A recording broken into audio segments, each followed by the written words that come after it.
Hi, I'm Phil Bannister. I'm chair of the Putney Planning Commission. We have representatives from the Select Board. Josh Laughlin. Steve. Mary Heller Osgood. Jim Schweitzer may appear later. He's on his way.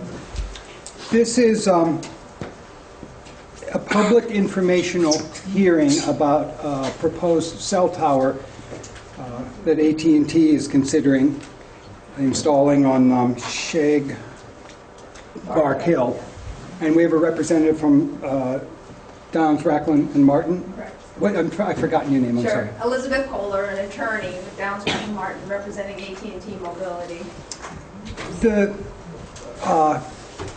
expectations for this evening are to hear concerns from the public about the tower, but this is an informational meeting. I'd also have asked the attorney to explicitly go over the opportunities that the public has for engagement in this process.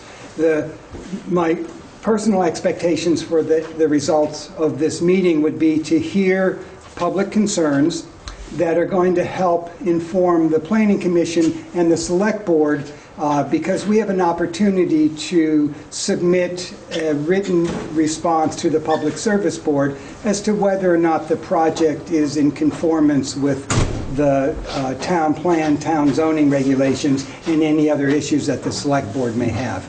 So that very simple sort of thumbs up, thumbs down, or sideways, and here are our concerns, those are the responses that the Planning Commission and Select Board will be responding to. You as individuals have an opportunity to get involved in the process, either directly or with an attorney as part of individually or as part of a group. And I think I'll let you get into it in more detail. I'm going to actually start where you left. I'm going to add just two other things. One, sorry about the lack of seating. Apparently, most of the chairs have been, or not most, but a number of the chairs have been lent out and are therefore not here. There is one spare over there that you're welcome to. There's the stairs here. The other thing is that in the interest of accuracy of our minutes, if people could make sure there's an attendance sheet, if people could sign in, that would be appreciated, because it's been circulating, but if it needs to circulate again, or if you haven't gotten it,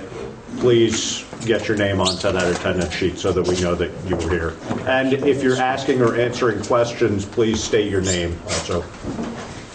More propaganda is available for you. The Citizen's Guide to Vermont Public Service Board Section 248 process is online. A couple of Google searches for Act 248 or Citizen's Guide will get you this. This outlines a number of the opportunities that the public has to get involved in the 248 process. So if you are interested in engaging more fully, this is your guide. Can I just update something there? Last week in the House, we passed something that was going to give individuals a little more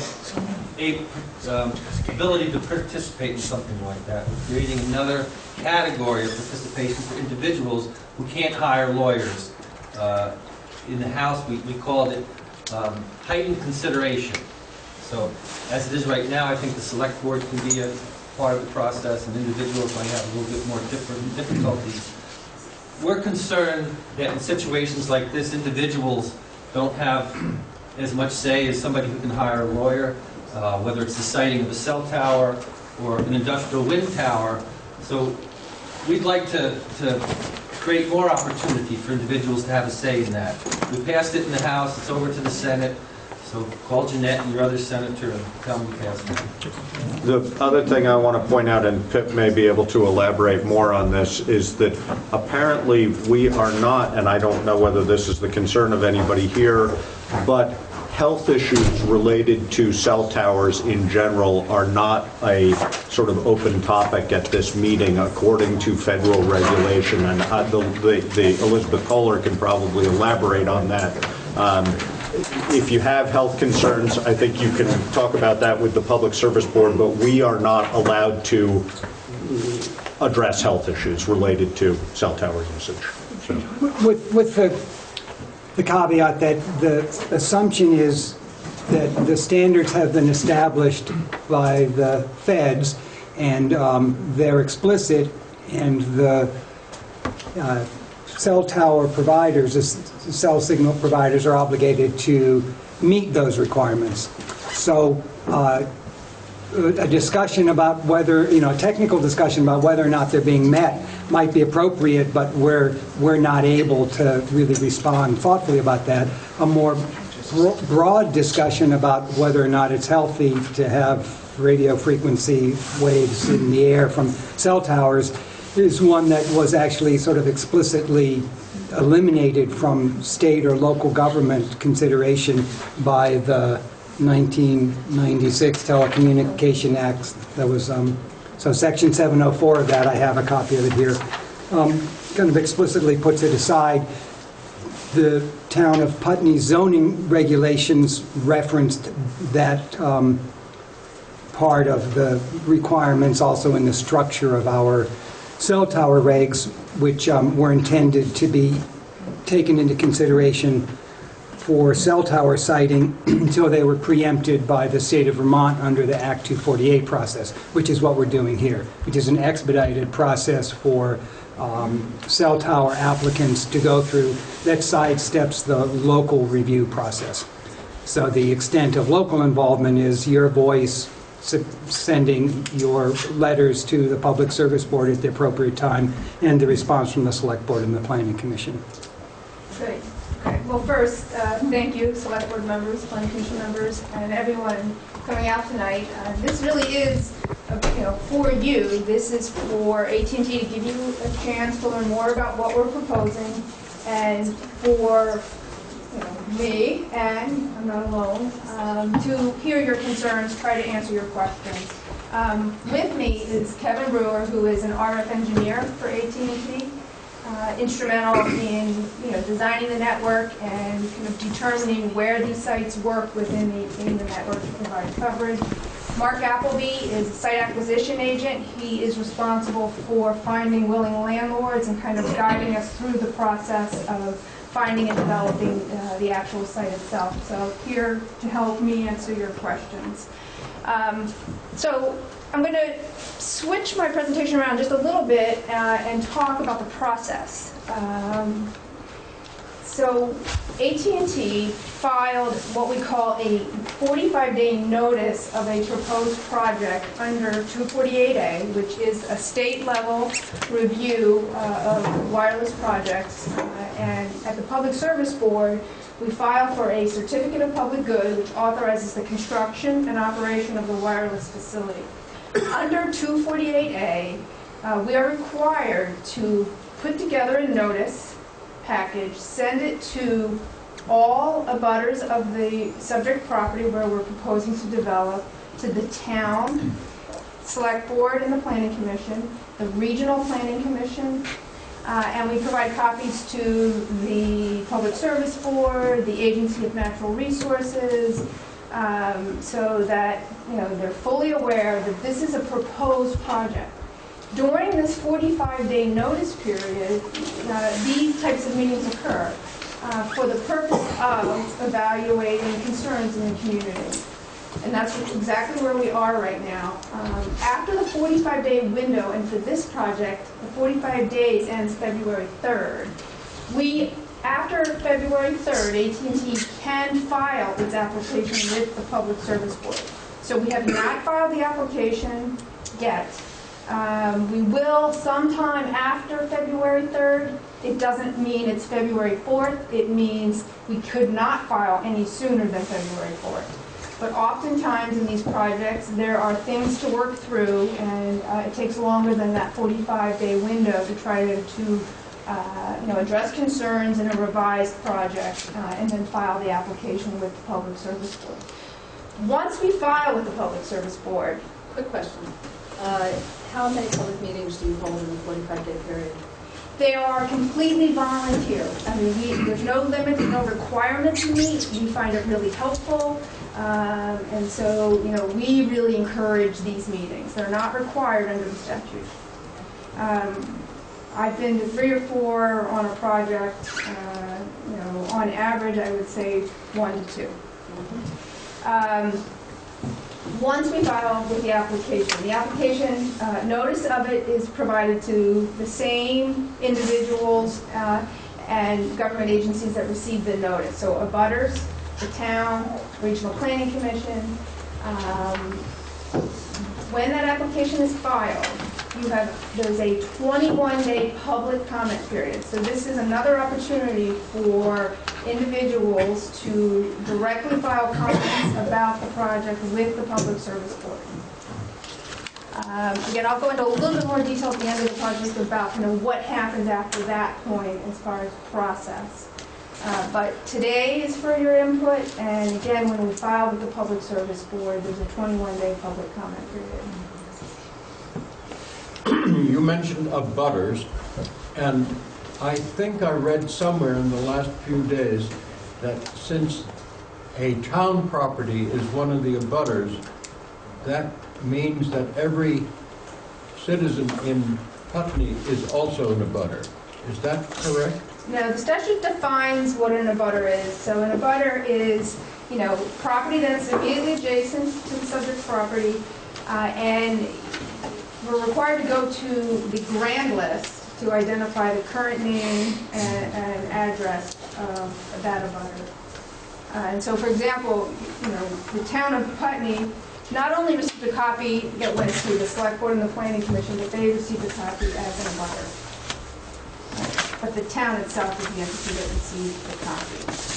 So that a person who is a citizen of Putney is not an abutter by virtue of the fact that we own Correct, that just piece of land. through their representative government, right. So what I'd like to suggest is, I dim the lights and I go through the presentation. A fair amount of this is really dedicated towards the aesthetic impact, and I'll talk a little bit about what we've done to try to assess aesthetic impact for the project, what it looks like. But I find it helpful if you let me run through this and then we'll take questions. Okay.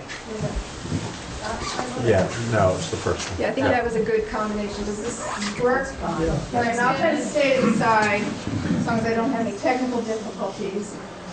So, this is just a Google Earth snapshot of where the proposed project is. This property is owned by Michael Chesky, and it's at 20 Shagbark Hill. Over there to the right is just, we'll go into more detail, but that's a profile of what we call this antenna support structure or tower. I'm going to refer to it as a monopine because it's, again, one of the things that we decided right out of the gate is that in this site location, it really helps aesthetically if we make it look like a pine tree. Excuse me. Are there any human figures in that drawing? My eyes are not that good. No. If there were one, how tall would a 6-foot person be? Well, there's some better 5'5". pictures coming later, Okay. and let's hold that, and hopefully I can give you a better reference point. If not, I can certainly give you a different frame of reference here.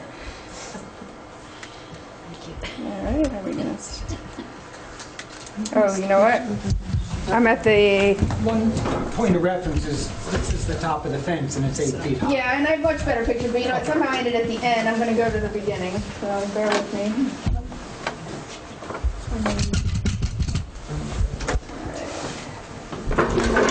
My clicker might not work. I might have to stand there. We'll try again.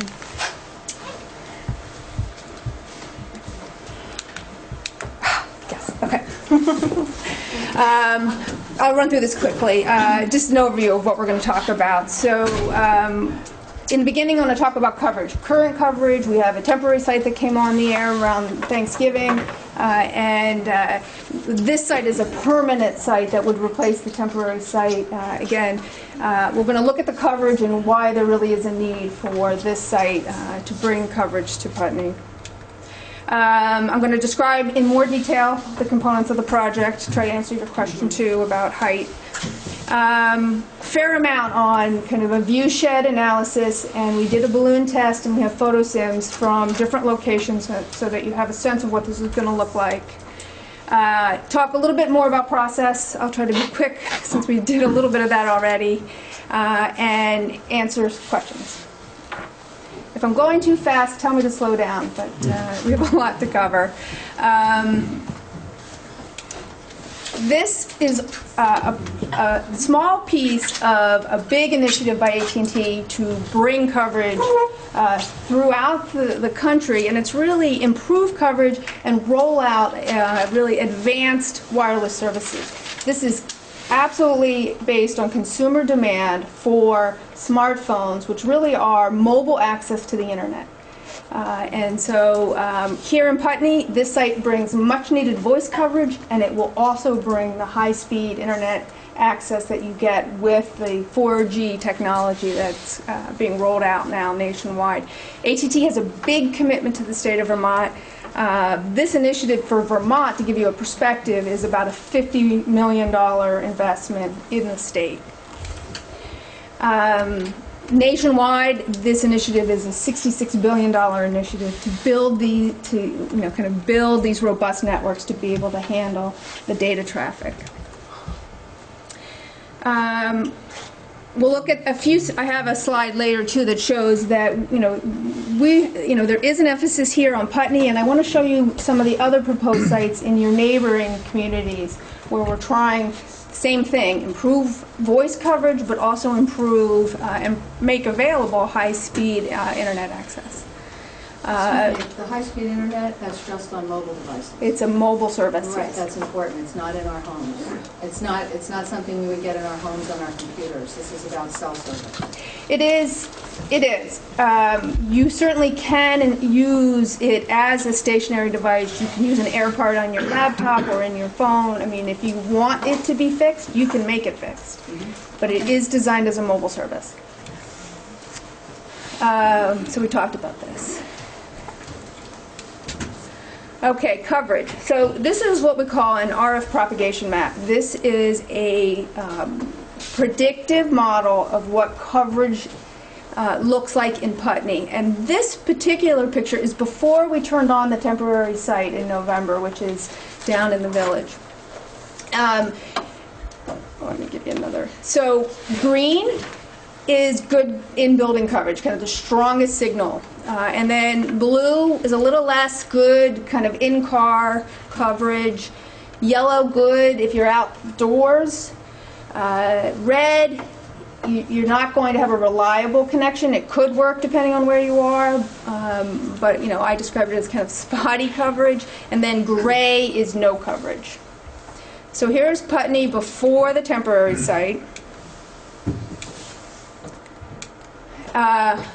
Here is what the coverage looks like when we turned on the temporary site right downtown, and you can see now the green. So no green here in Putney there along Route 5 in the intersection of, is it Winchester? I think it's Winchester. Question. Go back a slide, please. The Westmoreland site has a cell tower.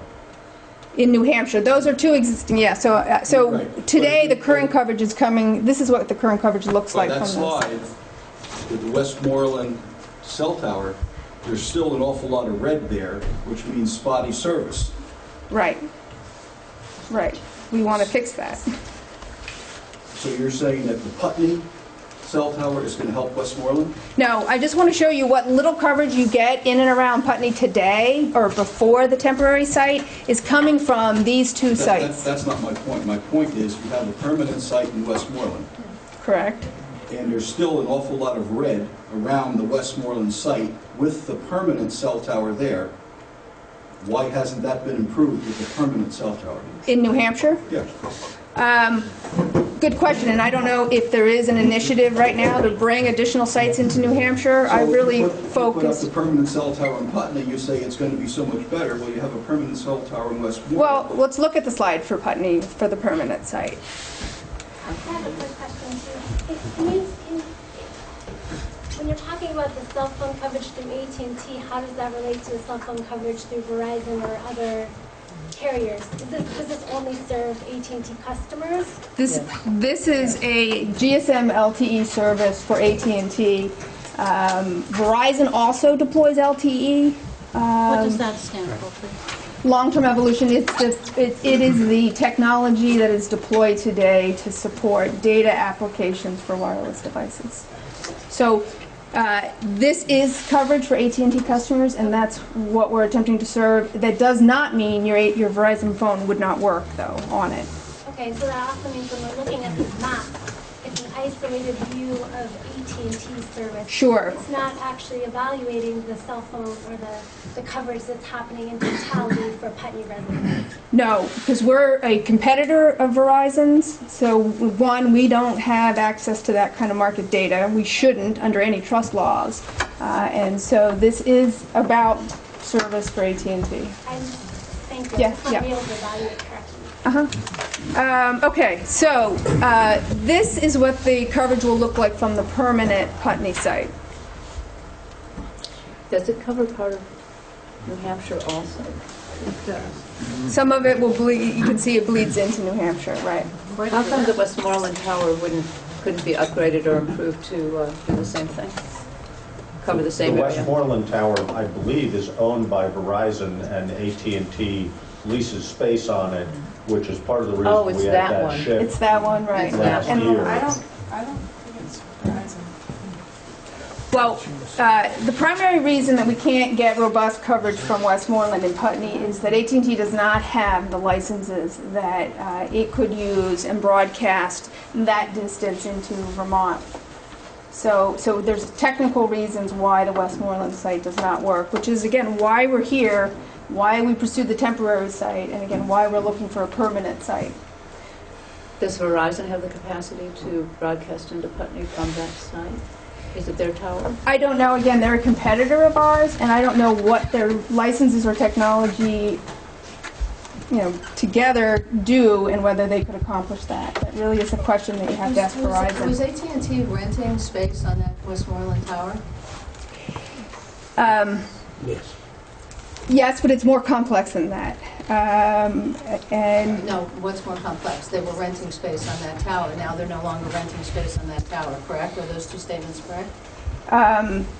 what is correct is that the Department of Justice forced Unicell sold their operations to Verizon, and the Department of Justice required that the Vermont market be divested to a third party, which was then ultimately sold to AT&T.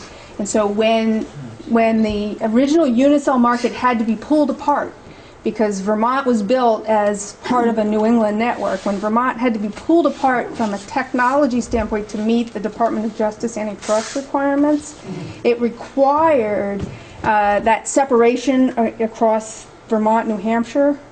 And so the networks had to be reconfigured based on what AT&T was able to acquire, and both from assets and what spectrum it had and what Verizon had to divest. That ultimately led to kind of the situation where there was a deterioration in coverage from the Westmoreland site. So it was very much driven by that transaction. You're saying AT&T doesn't have the ability to Right. co-join on that tower anymore? And certainly they can't be on that tower and propagate a signal that could reach Putney. And we have the Department of Justice to thank for this? Let's hear from Well, Bell, they regulates were driven to ensure competition in Vermont. So you have to look at the bigger political fact picture. rather than a technological fact. Yes, It's, yeah, I think that's what it's a we're going. combination. Do you have that map from the temporary site? Do you want me to go back to it? And then I want to, so there's the temporary site. And then this is the permanent site. I just wanted to point out that on this permanent site, there's a stretch of the east side of Westminster Road, Kimball Hill Road, that would lose coverage with the new tower that is covered by the temporary tower. It's blue, it's big and blue there, or would it get lesser coverage? Yeah, I was going to say blue is still good. Okay, I'm going to try to move on. What we're seeing here is significantly improved coverage, including improved coverage along 91. This is a snapshot of activity, kind of around Putney as well. I'll get through my little.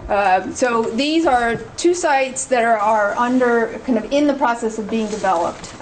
There's two in Newfane, one in Townsend, and you can see the predicted coverage that those sites will bring. Again, those are still very early in the process, kind of tracking along at the same kind of time as this Putney site.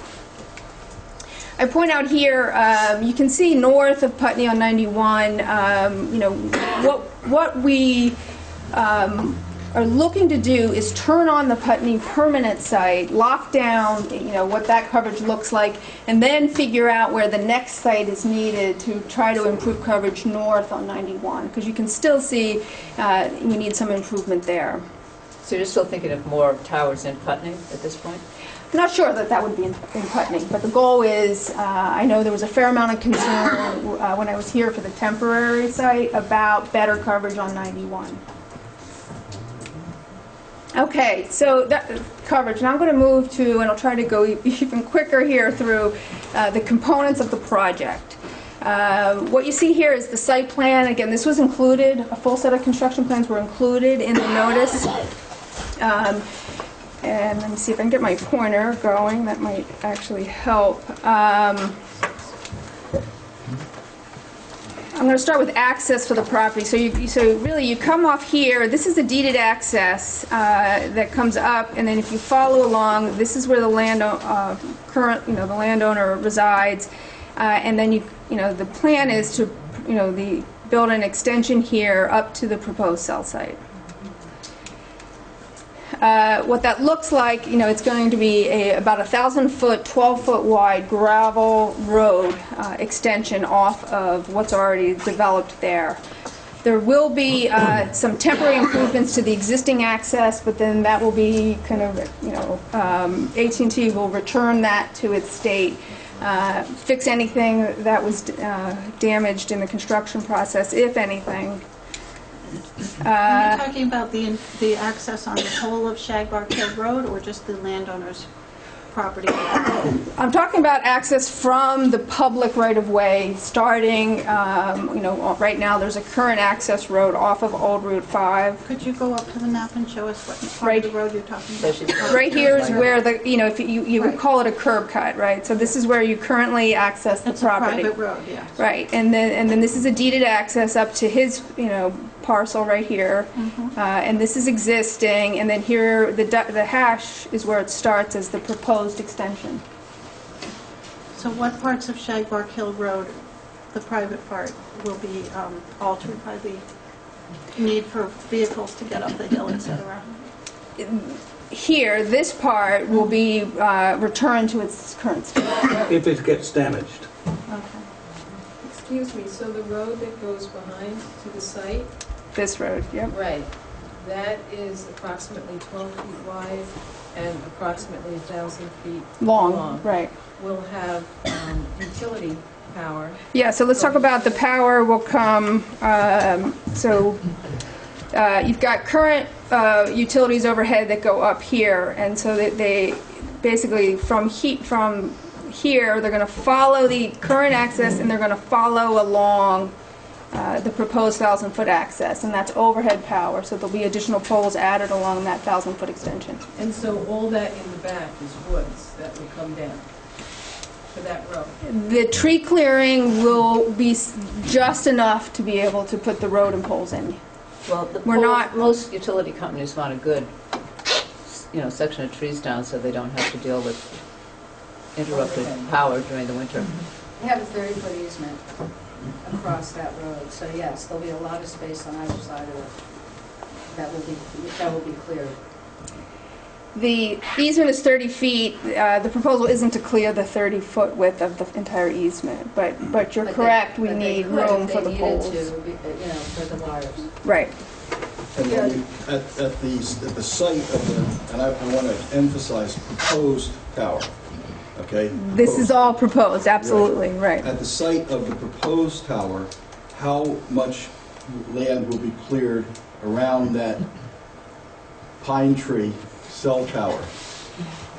Let me keep going, and I think I'll answer your question. Okay. So this is a profile of the monopine. It's 130 feet tall. It has an additional 5 feet of what we call fiberglass crown up top here to help with the stealthing of it. Stealth, yeah. What do you mean this, oh, you mean to hide it, not to do, Yeah, sorry, surveillance too on much hunting. lingo, yes, to make it blend better with the wooded lot, right. Does it have lights on top? No, and I will address that too later. There's proposed 12-panel antennas here, and then the ability for additional co-location of other carriers. You can see it's designed to be able to support 3 additional carriers. Yeah. So that means it has the ability to support 3 additional carriers. Right. So if this proposal goes through and AT&T has the cell tower and they sell those spaces to other companies, that will increase the amount of traffic on that road because they have to service theirs. That's correct. Is that correct? That's correct. And, on average, a cell technician will visit a site about once a month, Okay. after construction, obviously. Yeah. Would those other groups also have to install additional equipment on the site to service their? They may. Let's take a look at the compound. That's a Does the component. Department of Justice order that you mentioned relating to the Westmoreland prohibit Verizon or Unicell from co-locating on this? No, absolutely not. In fact, all of the carriers work very closely to co-locate. So I want to be very clear, it isn't that AT&T can't co-locate in Westmoreland, and in fact we might be there. It's just that we cannot broadcast the signal using our spectrum broad enough to serve Putney. But co-location is very widespread within the industry. It is, AT&T always chooses to co-locate first. There's economic incentives to do that, just costs less than building a new site, and so we do not start with what we call a new build until we've exhausted the opportunity to co-locate either on towers or other structures. So with the the Westmoreland site, right now, do you have a lease on that for co-location? I heard that the lease Yeah, I had don't been know. terminated. Oh, I don't Is that know. correct? I don't think we Why know. I believe we do have a lease on the tower. We should check. I mean, I don't. We're on the tower. The problem that we're having is the frequencies that we're... to speak up. Speak up, you have to speak Yep. louder. The problem with Westmoreland is the frequency sets that we have really don't travel as far as what we are allowed in Vermont. So it's kind of like on Westmoreland we're riding a tricycle, right? So we're pedaling hard, but we just don't go too far. In Vermont it's more like a bicycle or a 10-speed where our spectrum goes farther. That's what the discrepancies in the maps are. So, it's just the frequency sets that we get to use. And then is that a law that you can't use better frequency sets, or Yeah, you just... it has to do with the FCC. So all licenses are granted by the FCC, and sometimes you win, sometimes you don't. In New Hampshire, we happen to not be able to obtain that particular frequencies. So that's kind of how that worked out. I'm not an AT&T customer, but I don't know, I thought I was an AT&T customer, and my service was fabulous here for the longest time, and then I changed for other phone reasons. Why was that, and why isn't it any longer? You know what? I don't know the time frame that you were an AT&T customer. 3 years ago? I wouldn't have an idea why there would be that much I difference. think that was probably roaming off of the Unicell network at the time. But 3 years, Perhaps. that was I mean, longer ago. You know, based on our third-party drive analysis that's done, AT&T has the best network in Vermont. But with so much with these competitive drives, it all comes down to where you are. So maybe here is a better Verizon area. But and that's why we're here, to Right, and why help we change that. want to and show give you the customers maps. more of a choice for their services. Would that difference have been a result of before and after that Department of Justice order you were mentioning? That affected the spectrum and the cell site assets. There has since been the auction off of the 4G technologies, and that's the 700 spectrum band. And I think really what we're talking about now is much more the spectrum that's used to deploy the 4G service. And AT&T doesn't have the 700 spectrum in Vermont. We were doing it. But it's the board, right? It's. Go ahead, Kevin. The fact that there's a spectrum border that follows 91 gives us a lot of trouble because we don't have a compatible set of frequencies that has the ability to travel from a distance across the border to cover it.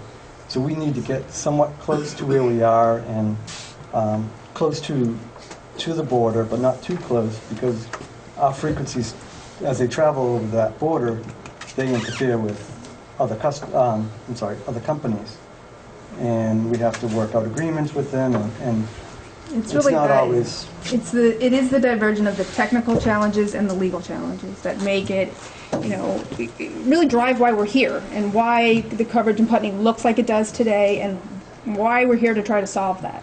Okay, but if you're going to say that those towers need to be as close as they are, we're going to be putting up more towers everywhere. If you're saying that AT&T needs to be as close as it needs to be, what's to say that you have to put another tower X amount of miles away again?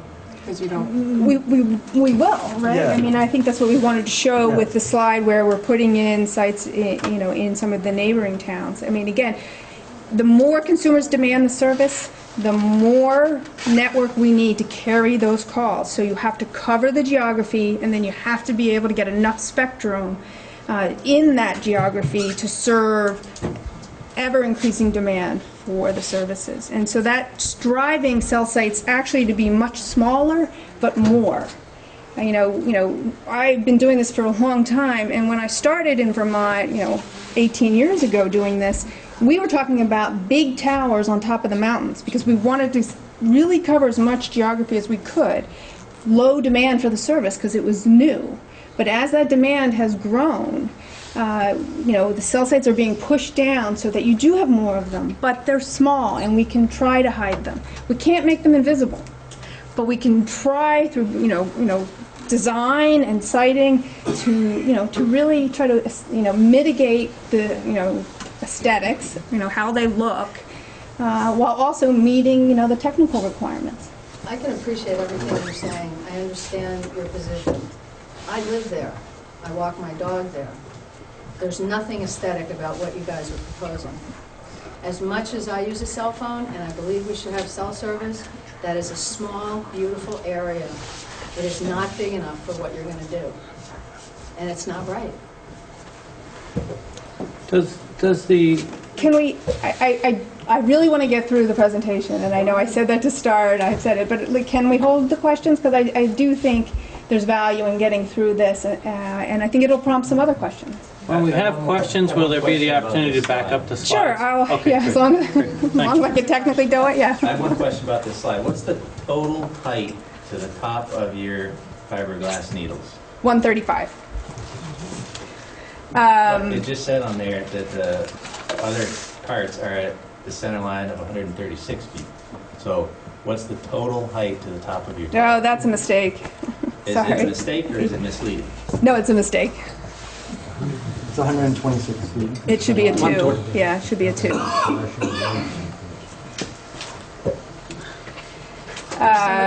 So my last one on the side is the average tree height in this area was measured at approximately 80 feet.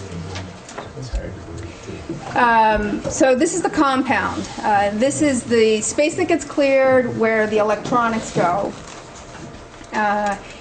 It is a 50 by 50 fenced-in compound, and then it's a gravel surface inside of the compound.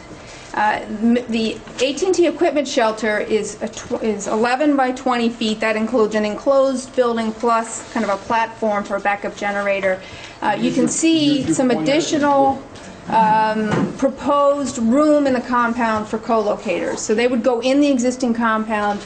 Only the AT&T site is proposed initially, but the compound can support ground space for those 3 additional co-locators, and that's what you see here. This gentleman's asking you to point when you're speaking about Oh, this. sorry, yeah, okay. So here's the AT&T building. Here is the platform and the backup generator, which is a 50 kW diesel generator.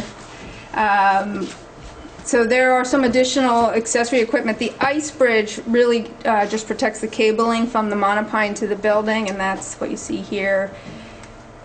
Right outside of the compound is an there's a transformer here, and then there's some concrete piers to provide limited, kind of some protection Where's from the that. tree?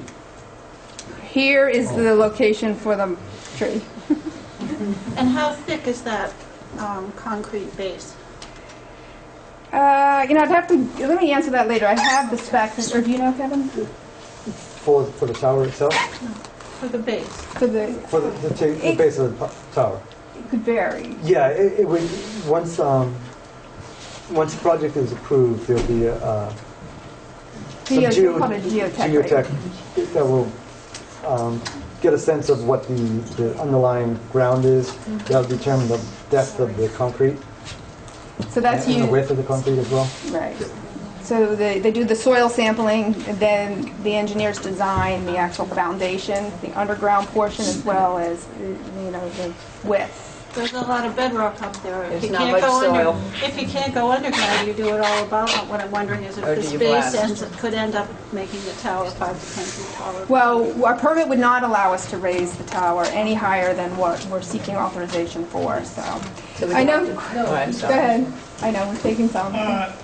In the future, if other carriers are added to that tower, will there be other generators, or is that one generator going to carry enough to supply all the carriers that could possibly be on that tower?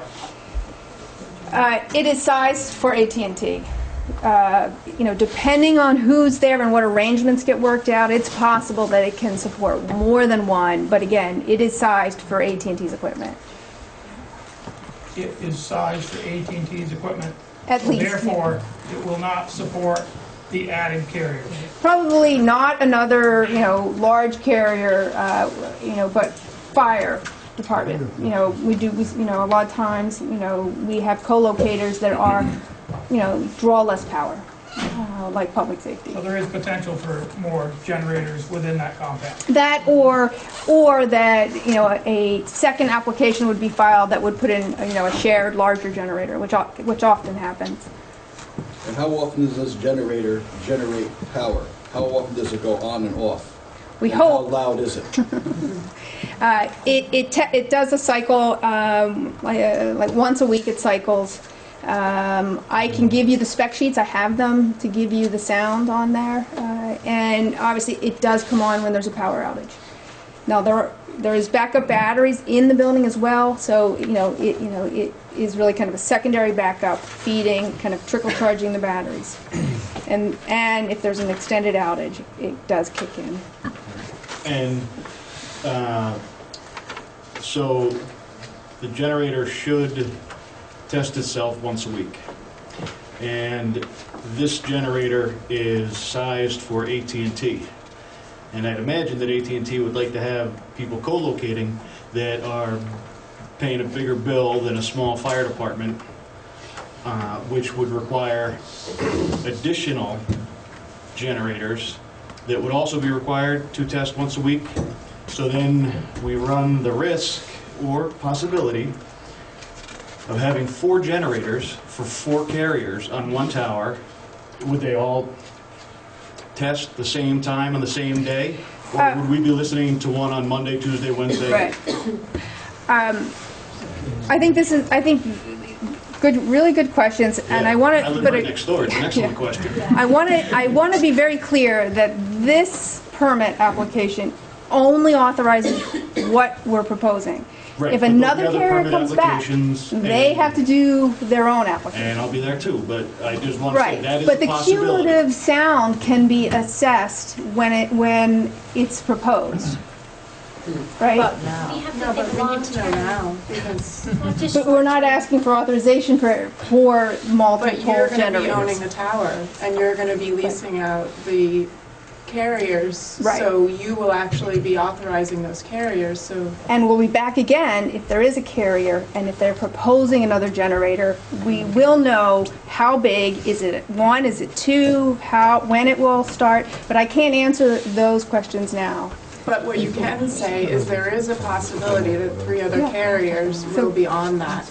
That's what you can say. What generally happens is that there's an established guideline, usually within the town, on the specific time frame that the generator can be fired up. So it runs for 30 minutes. So should there be 4 other carriers or 3 other carriers on this pole, we can cycle it so that each carrier fires off at the same time. Whoa, are you kidding? So the noise is 4 times as loud as one generator. Or if you want to alternate it, right? I mean, I think we're saying there's flexibility. So it would be 12 dB louder than what one generator would be. Right, but you're building it to be large enough to have other carriers. So the possibility is great that there will be other carriers. Right. Well, What are the dimensions of one generator? Height, depth? It's on a concrete pad, which is 8 foot by 4 foot.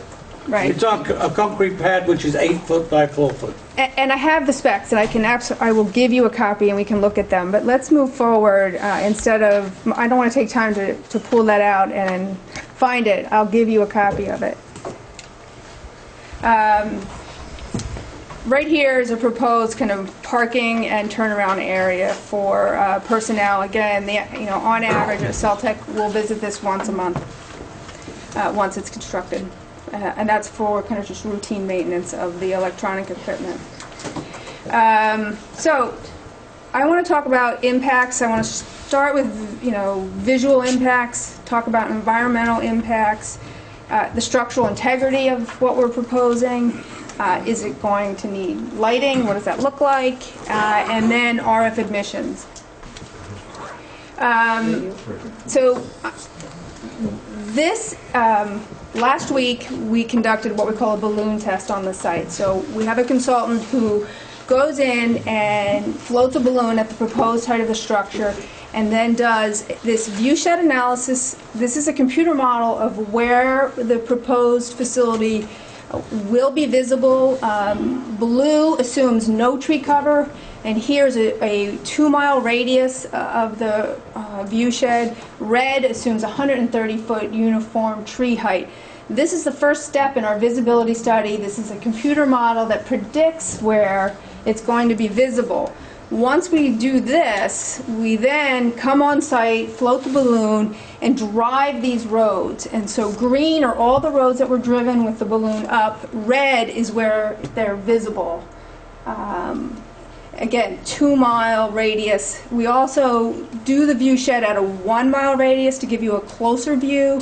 Again, blue assumes no trees. Red, 130-foot tree to get an indication.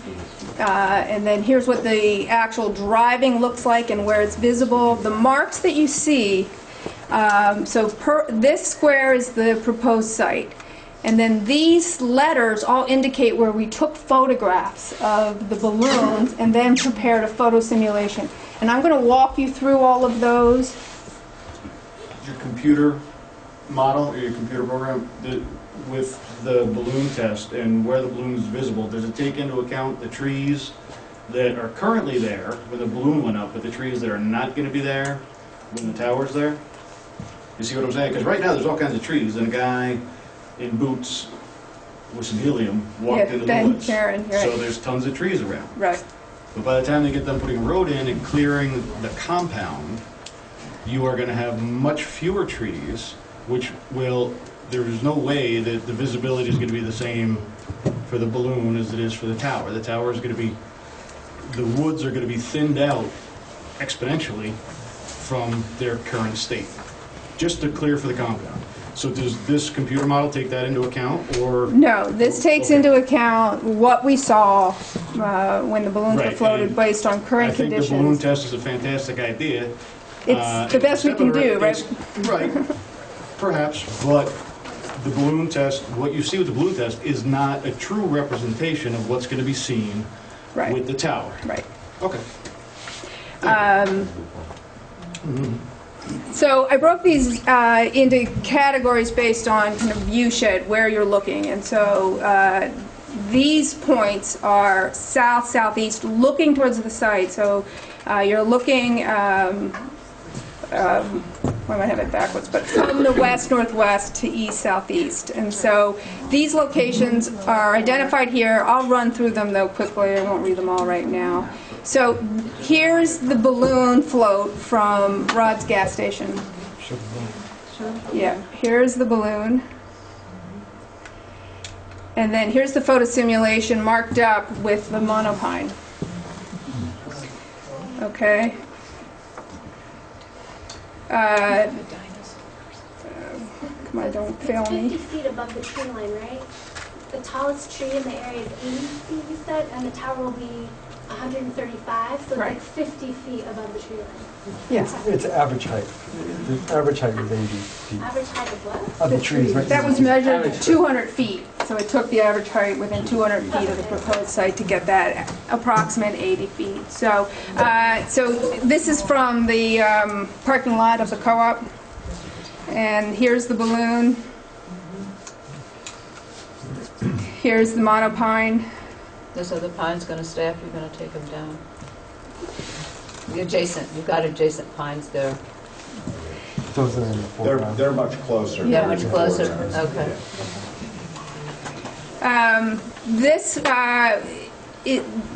There are a number of locations where we wanted to photograph where the balloon was not visible at all, so I don't have a kind of before and after. It's just not visible here. This is the entrance of the, Beatrice Akin Wildlife Preserve, which is the access, I think, is off of Shag Park Hill, right? It's off Old Route 5, but that's okay. Okay, thank you. Not visible, though, from this location. We also took a photograph from 18 Shagbark Hill, not visible from that location. And I just want to point out, this is before you've taken down any trees. So these are pictures without any road access and without the 75 by 75 foot compound trees taken down. Correct. Actually, the 75 by 75 is leased, and the actual 50 by 50 gets taken out. Leased what? The compound, the clearing is to support a 50 by 50 compound, not a 75 by 75 compound. But you cleared.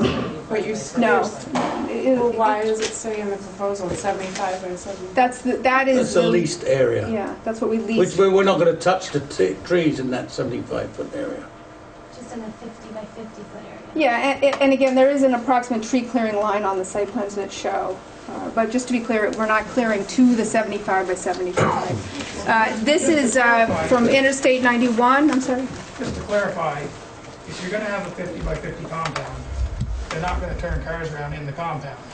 They're going to turn around on the outside of that, so you do have to clear more than the 50 by 50. Right, we clear enough to the transformer with, and that parking and turnaround, so. And the construction is closer to 75 by 75. Not closer to 50 by 50. Yeah, I don't want, yeah.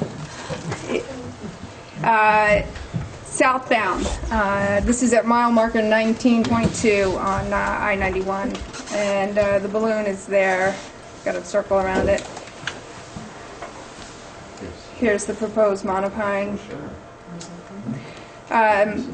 These are north-northeast looking south-southwest. Those are the locations, and I'll run through them. So this is out front of 83 Fred Houghton Road. Let me go back, just sorry. Here's the balloon. Which is 330 feet from the tower, by the way. Here is the monopine, and That's not on Fred then Houghton. we also etched out the monopine to give you a sense. That's not on Fred Houghton. It is, we don't see it. It's not, you don't see it. But maybe, is that So the third was just to outline a visual of the monopine. 73 Fred Houghton Road. Here's the balloon. And again, that's without the trees cleared. That's my barn. But most of the shading coming from the trees is not within the 50 by 50 compound. It's within the hundreds of feet, and maybe even. No, actually, it's that from there is. Put the wall with the balloons up again. Can you put the one with the balloons? So It's approximately 100. That's approximately 153 feet from the property boundary. Right. Right. So. That balloon. Right. And how much of that 153 feet is going to be cleared? So, between, not 25, right? Because it's not, it's more than 25. And even more than that if the turnaround's on our side of that. Well, we saw where the turnaround is on the other side. No, I think the It's turnaround on is the on. west side, is that correct? Turnaround's on the west side. Okay, but how much thinner is it going to be outside of the acts of God, whatever comes down in a storm? What comes down by development, chainsaws, what have you? I just want to know how intimately I'm going to possibly know your tower, just staring at my barn. Right. Well, again, what we're here to do is try to give you an indication. Granted, you're right. Does anybody ever say they wish they had one of these in their backyard? I can imagine you need a lot of resistance doing what you do, but I mean, has anybody ever gone shopping for a house and say, do you have anything with a cell tower in the backyard? Well, I certainly have developers that are desperate to make sure they have high-quality service so that they can sell their property. But as long as it's not in their backyard, though, right? This is why this process is important, and that's why we're here. Absolutely. Well, Right. that's why we shouldn't have these right next to houses. Here's the monopine. Here, for 73, we also did just an outline to show the approximate size and scale. Again, it's well screened. well screened.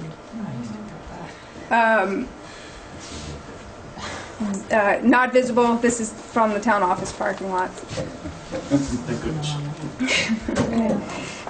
This is from Landmark College. So here, there is the monopine.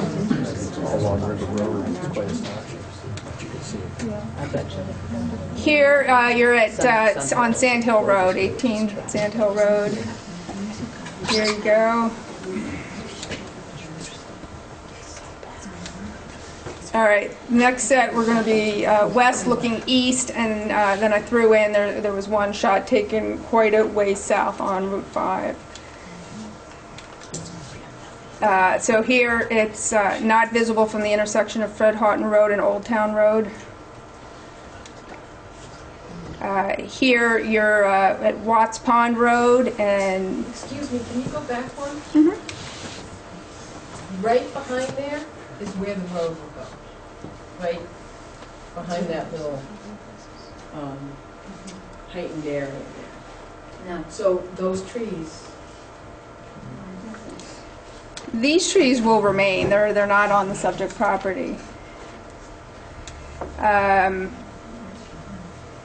Okay, so Sunhill, thank you. You can tell I need my glasses.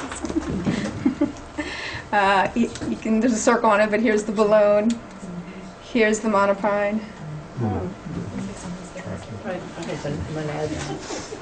This is the location south. It's the Sweet Tree Farm, and Okay, here's the balloon. I just want to point out that that day, the weather changed considerably from snowing to being sunny to being overcast, just to point that out. Just when you're looking at that picture. That's overcast, because I actually was on Route 5 at Sweet Tree Farm, and I saw a lot more than that.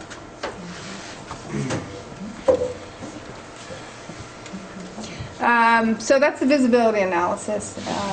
I'm going to move on. Did you take any shots from just downtown Putney? I saw the one from the town, but from the co-op.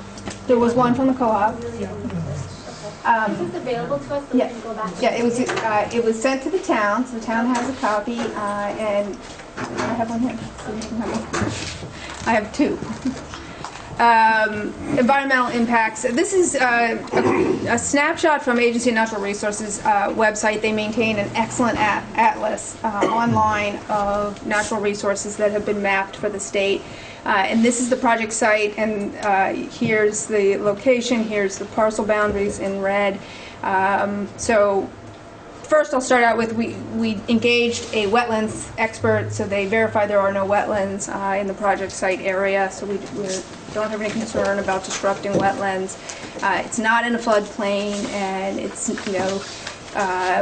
looking at the atlas, there's no threatened or endangered species identified, critical wildlife habitat. Now, this is our first step. We do a full NEPA review, which is a required review under the National Environmental Protection Act that confirms all of these findings. But this Vermont A&R Atlas is a very accurate indicator of where impacts are. So this really is an excellent site for these criteria.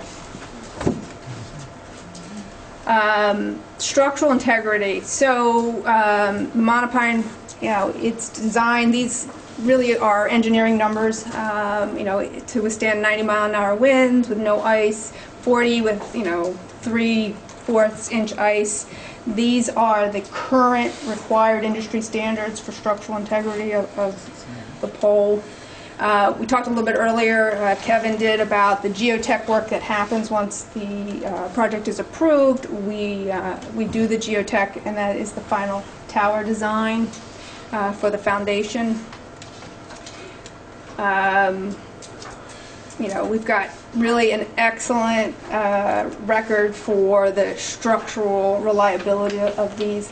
They withstand even Vermont ice storms. So, is there a scenario where blasting would be required for the foundation of that? No. Sure, it might be, right. Can I ask what the expected lifespan of this monopine is?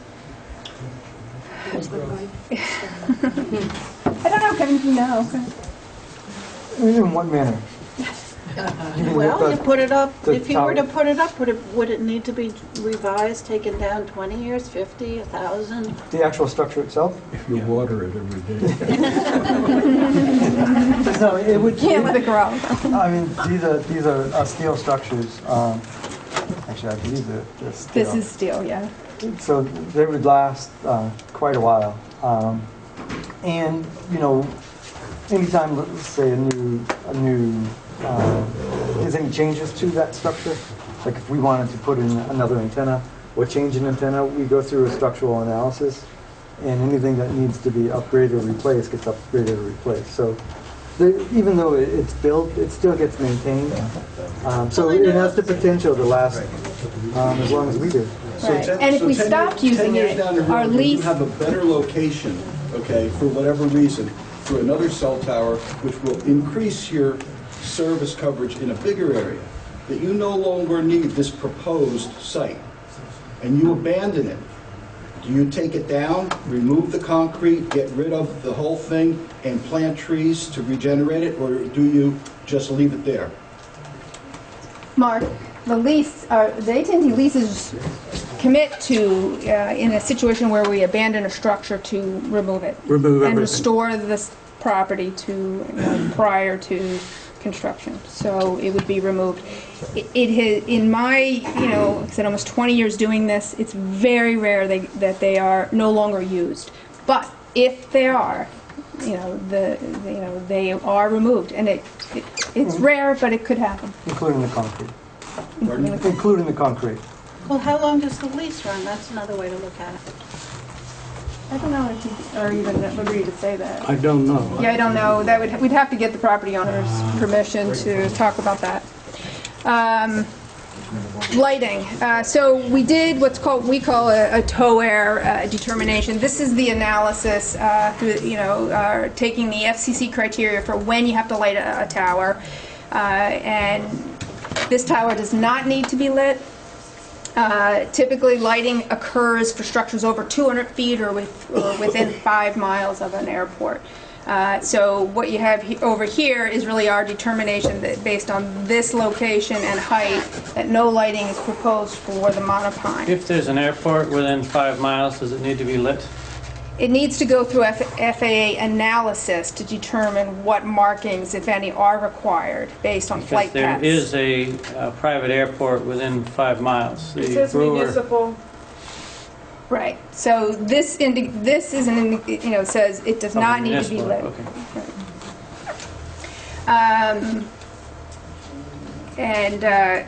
The only lighting proposed is in the compound. There's a small, up here, a motion detector sensor here for when the cell technicians are on site maintaining it, that will automatically come on to light the access to the building.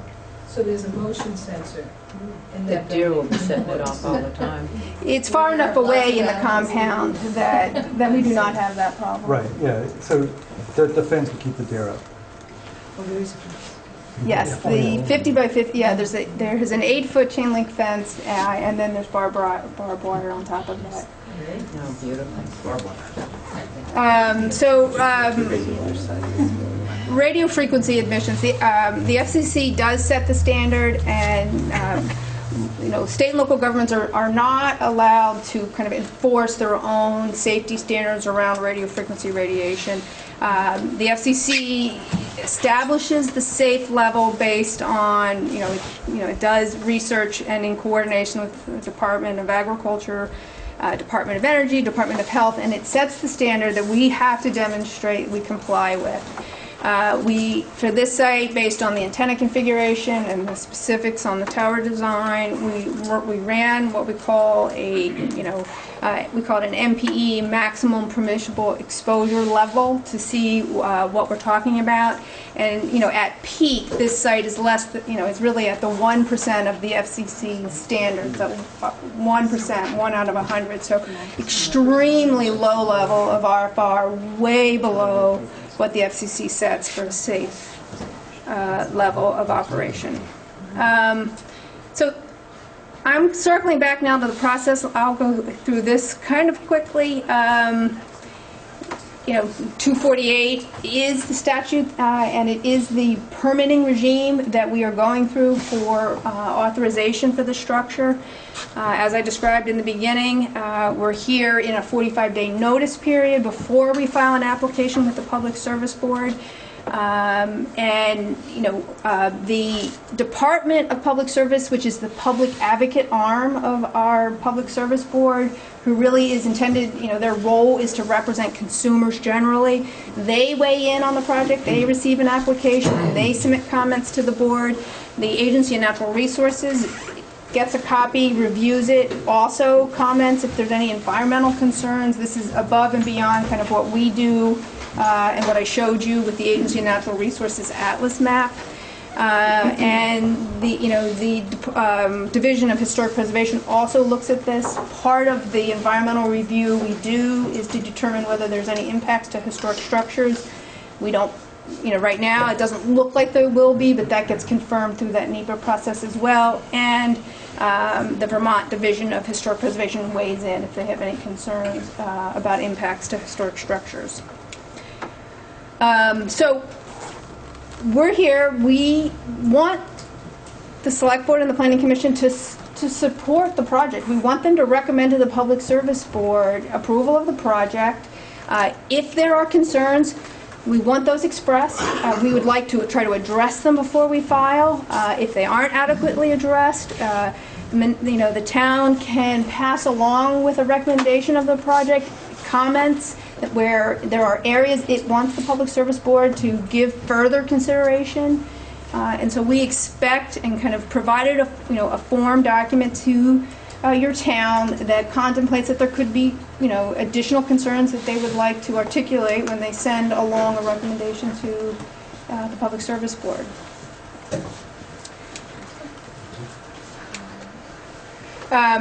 Part of the application requires that we look at the local zoning here. Putney has a specific telecommunications bylaw that we looked at for compliance.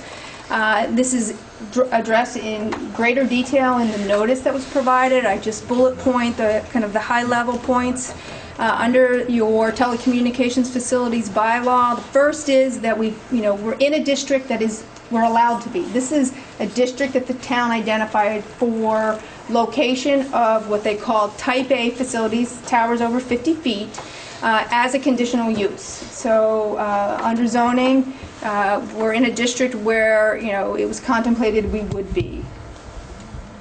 Setbacks. So the ordinance requires a setback from property boundaries to be twice the height of the tower from each property. We don't meet that. Where it says 128 from the compound. Why don't you meet it?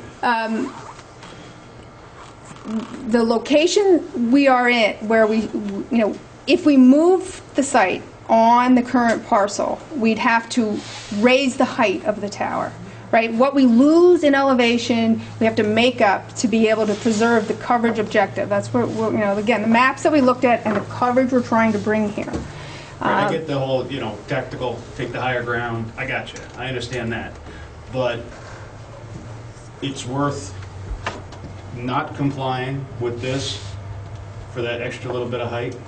It's the trade-off, right? I mean, if you move it and it's bigger, is it more visible? That's one criteria, right? What other changes have to be made to access to move it? I'm not saying that we didn't evaluate it or that we wouldn't even consider it, right? Do you have any secondary locations, a plan B, a plan C, a plan D? The piece of property is 20-something acres. Mm-hmm. This can't be the only spot, can it? It certainly is the ideal spot. I'm sure. Right, and that's why we're here, right? And when a plan B, a plan C on that property, did you come up with any plan B or plan C? I think what we want to hear is what are the concerns, and then what do you do you have a suggestion on how we can address those? And then we can evaluate what's possible and not possible. Okay. My concern is that there are other sites that are much less disruptive to humans and to the woods that have not been looked at because you found this one and you found someone that agreed to take your money every month. That's my concern. And if I have to live with this for the next 20 years, I want to know that that was vetted. Mark, it would be good, actually, I think, at this point, maybe to talk about where we have looked. Right. The locations. I'm a real estate. Sorry, I did a real estate for AT&T, real estate acquisition, and Kevin works for RF. And what AT&T do is they give us a search area, a small diameter of where the ideal spot for the best service for AT&T would be. But before I drive the entire area, but before I even look for a raw land site, this is a raw land site, I evaluate, see if there's any existing locations that might work for AT&T. Like next to the town hall there, Our Lady of Mercy in the steeple there. We looked at that, and that approximate height is probably 75 feet around there, and that just didn't give us the coverage objective we needed for the town of Putney. I also looked at the fire station here, and the trouble with the fire station is that I understand this is going to be turned into a park and ride, and that would also limit the space available behind the fire station. But also it didn't meet the high elevations for the required area. Also, I looked at the town garage, and close to 91 there. We looked at that from a radio RF perspective, and it didn't have the elevation there for the requirements to reach. What's the elevation? What is the elevation that you had to reach, or your As an goal? I think what it is that we had to get that coverage. So when you go Right, back to no, the I coverage understand. map, right? But So it I could can't- vary. I can't believe that your proposed site just meets, you're not scraping it by a whisker and just meeting the elevation that's your goal in order to get your best projection. So whatever your goal elevation was, how much have you surpassed that by for a safety buffer? If you had to reach 200 feet, the site that you have chosen meets 200 and then what? 220, just to give yourself a safe zone. So does that give you a little wiggle room to adjust the location, even if you lose some elevation, okay? Because we know that all the abutters and everybody, they've been contacted by AT&T also. Right. Hoping that, we would Right. be agreeable to having a tower. Our property, we've received communication from AT&T, and we're 100 feet lower, which leads me to believe you would have been willing to put a tower on a piece of property 100 feet lower than where it is right now and make it work. I was the person that wrote the letter to you. Well, thank you very much. No problem. Anyway, but in that location, there were 3 or 4 properties that are the ideal position. Right. For that search ring. Right. And trying to keep the tower as low as possible.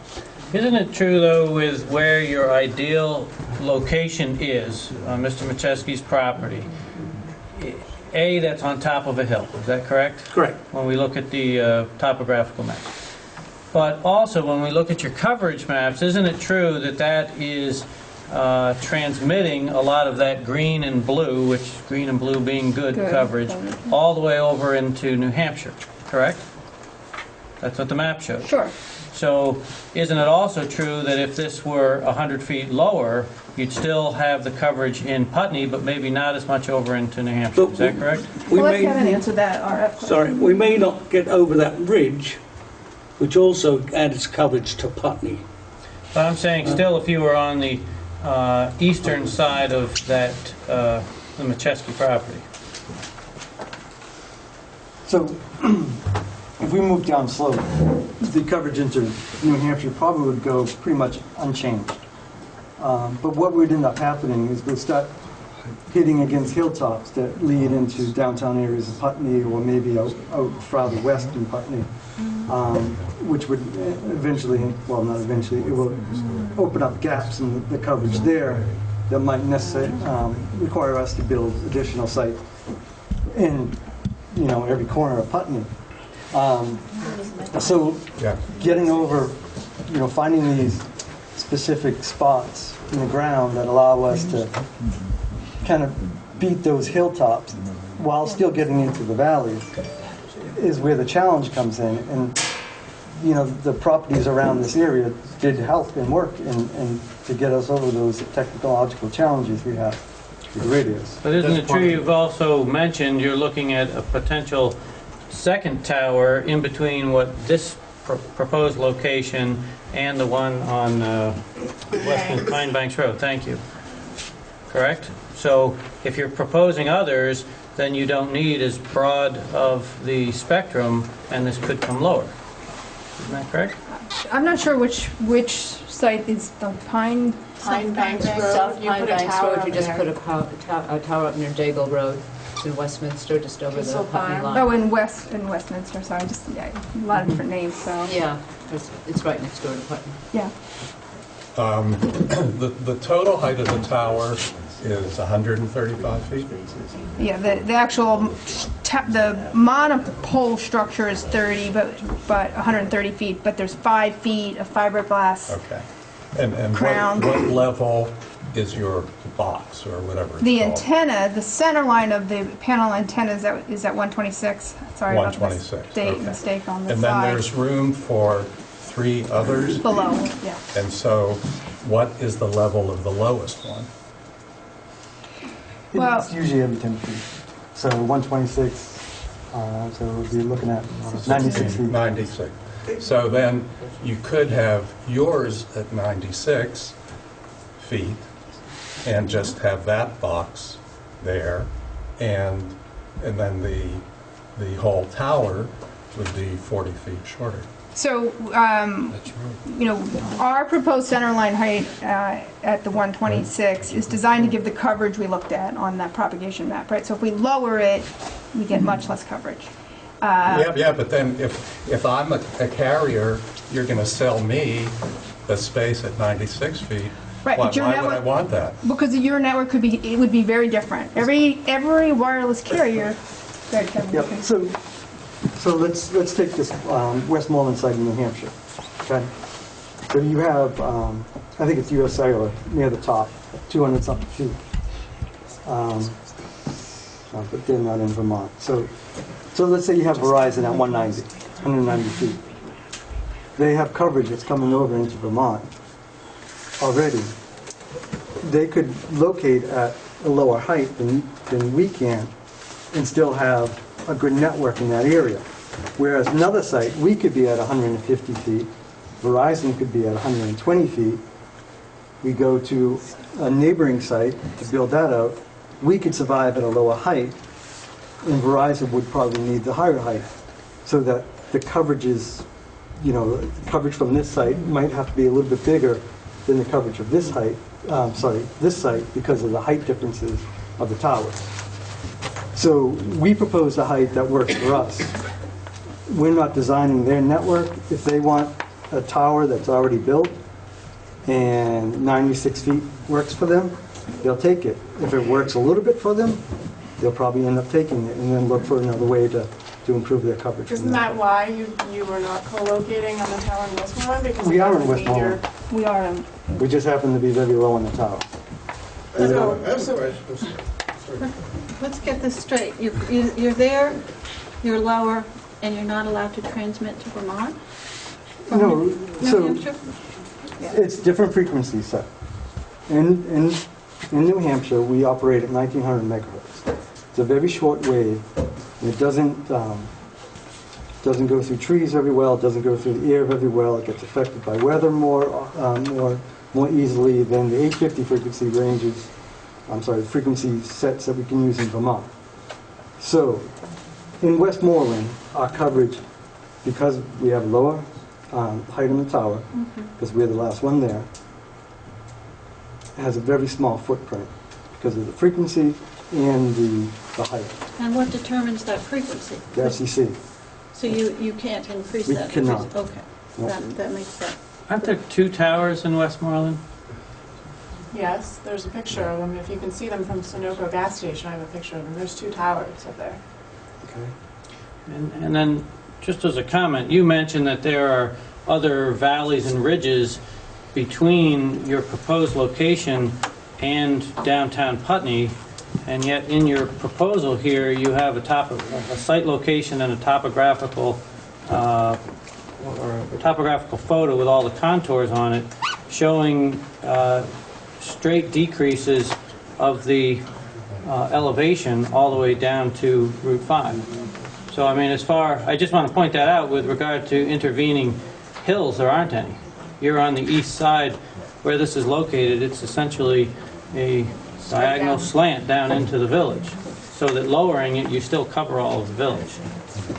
I have a question or a comment concerning the distance away from some of the people's homes. One thing was back to the generator. You were interested in the noise of the generator. If you want to experience that, you can actually listen to the one down in Bellas Falls. They run that. You could probably get the schedule and see what it's like to stand near that. The other one is being close to people's homes with the generator. How much concern is there to a low sort of emission from that generator? Like if you have a low pressure, you know, that diesel smell just hangs in the air and cuts across people's properties. Is that one of the reasons for the distance? And also, I cycle here. It's always windy. You can never get a ride with a wind. There's sort of a wind noise, harmonics off those tower structures that they're going to hear hum.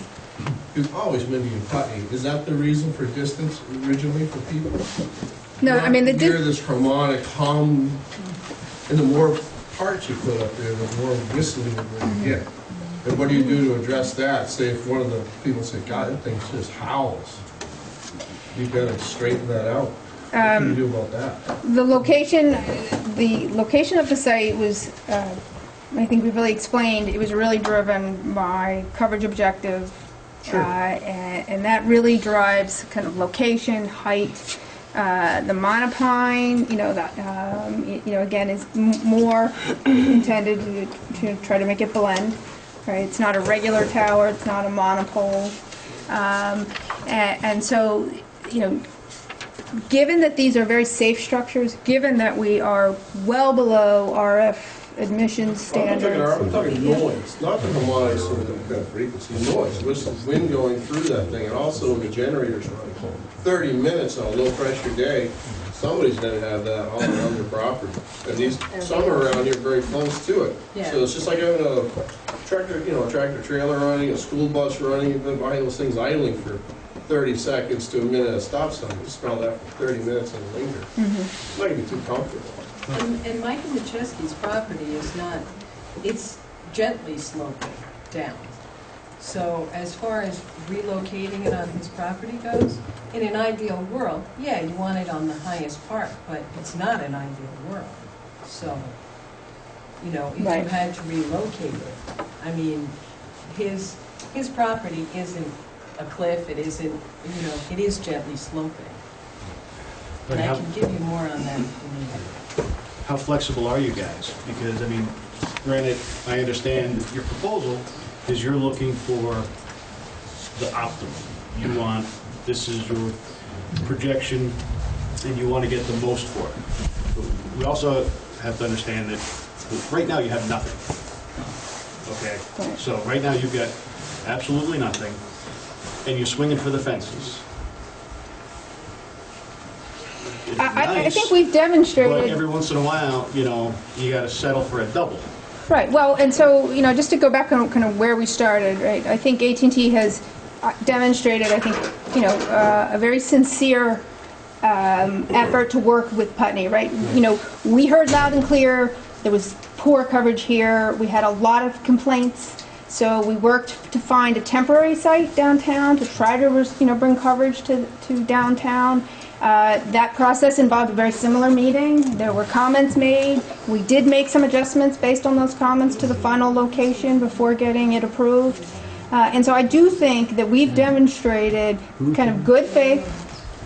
We're here, we're hearing the concerns. How flexible are we? I can't answer that question, right? Because I'm not an RF engineer or structural engineer. Based on your of experience, things. if you've been doing this for 18, 20 years, based on your experience over 18 to 20 years, how flexible has AT&T or whoever you've represented over 18 to 20 years, right?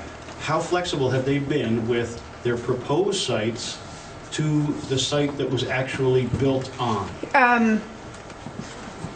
In your best guess. No, I know. This is me speaking. Okay. And again, one, I'm going to point to, we've already demonstrated flexibility when we worked with the town on the temporary site, right? We moved it, right? Because we heard and everything aligned and it worked. So many things have to align to make a new location work. And it has to meet the coverage objective. It has to be at a location we can physically build and also afford to build. It can't be in wetlands, can't be in bear habitat. A lot of things. But that's all been established for this property. Right, we saw that. For $50 right. million that you're bringing into the state, you can afford quite a bit. So my experience is there is limited flexibility in a small area. Because what's a small area? 23 acres. Right. No, my not question 23 acres. is within 20 to 25 acres. Right. This is the only spot that fits. We're here tonight to... This was the best spot to meet your objective. So when you hear what you're hearing, okay, there's got to be some wiggle room. There's got to be some negotiations between the people that are voicing your opinions tonight and AT&T, that you may not get, hopefully, your optimal whatever. You may have to drop it a little bit. You have to drop your expectations, not from the ideal, but to the realistic. Right. And that's what this is about. That's why we're here. Right. We're here. I'm not, I can't tell you today we can move it. And you're hearing, but you're really not listening. No, I am very much listening. I hope so. I hope so. Excuse me for a minute. Could I ask Elizabeth, how much more of your presentation, how much longer is it? Because we've been here for an hour and a half. Yeah, let me just, How much longer? 5 minutes. Okay, so in 5 minutes, let's see whether we can get through this, and then we'll have an open conversation about some of the issues here and see whether we can move it forward. Craig, this is not for speculation, this is for AT&T to use. Co-location, we've talked about the existing structures that we've evaluated and they don't work, why they don't work. And so, you know, when you build a new site, there's a real incentive, both from a land use criteria at the local level and at the state level, to be able to support additional carriers. And that's why you saw that we designed this for 3 additional carriers. You know, we talked about the access road and utilities and how they're designed. And we talked about aesthetics already, so I'm trying to move this along. It does not need to be lit. We talked about the one motion sensor lighting on the building. We talked about RF admissions at the 1%. You know, we talked about all this, so this is just the process. So, you know, we're going to file at some point after February 3rd. You know, we are seeking a recommendation from the town. There is the 21-day time frame from when we file the application for the public. When does that end? The 21 day? Once it starts, once we file the application with the Public Service Board, which we have not yet done. We're in the kind of pre-application notice time frame. And then once we file the application, there's the 21-day period, and then the Public Service Board usually takes 30 to 45 days from filing our application to rule on that application if they don't find a substantial issue in the application. If there is a substantial issue, the Public Service Board will then issue a hearing, and you're into a more involved and lengthy process. We talked about the NEPA review that's also underway, and that's it. I'm done with the presentation, and I'm sure you're tired of hearing me talk. I do want to thank you very much for coming, because it does make a difference to have you here. But honestly, the man who is, the property owner who's benefiting from this financially might also benefit from the view that the rest of us really don't want to have. He has 25 acres. And as I said, in an ideal world, yeah, you want it on the highest point. But there has to be some room for compromise. If it must be there, there has to be some room for compromise. I have a question, it's a two-part question about coverage. You've shown coverage in green and blue. I don't know if your ideal coverage has to do with square feet or acres or miles. I'm interested in how many additional homeowners will benefit from this, if that's a number you put into the equation. Putney's a small town, about 2,400 people. Happens that there's quite a few people that live on the small roads around the tower. So we're just looking at how many households you expect to serve by this. So that's the first part of the question. The other part is you talk repeatedly about cell phone coverage on Route 91. Well, likely in the near term, we won't be allowed to use cell phones in the coverage. It just is a safety issue all over. And so I'm wondering, why do we want to cover Route 91? That's a highway. Yeah, I'll take that one and you take the RF one. Covering the highways, you were right, you know, that there are laws that prevent you from driving and using your phone. But when your car breaks down, or you have an accident, that phone becomes absolutely invaluable for saving lives. Even if you're unconscious and your phone is on, they can find you. And so there is tremendous pressure politically to get our highways covered with adequate coverage, with adequate cell phone service. Let Kevin answer the RF question. So the number of homes covered wasn't factored into the analysis. Was not? It was not. Because most of this green, a lot of this green is farmland. It's just big fields. There are no homes there. So how many people are going to benefit from Unless the this? cows start. How many of your customers? They have chips. They have chips. We can find the cows. They don't have to come home. I mean, I Hold on. So I was answering their question before everybody jumped in. So, yeah, it's not part of our analysis to take a look at how many homes that get covered by any particular cell site. What we tried to do is make sure that knowing that most people live along roadways, and the bigger the roadways, chances are the more people are going to travel on them, the more people are going to live by them, and that's what we try to cover first. Then we start going into the lesser traveled roads to cover those people as well. So, but coming up with a raw number of homes that we covered isn't part of our analysis.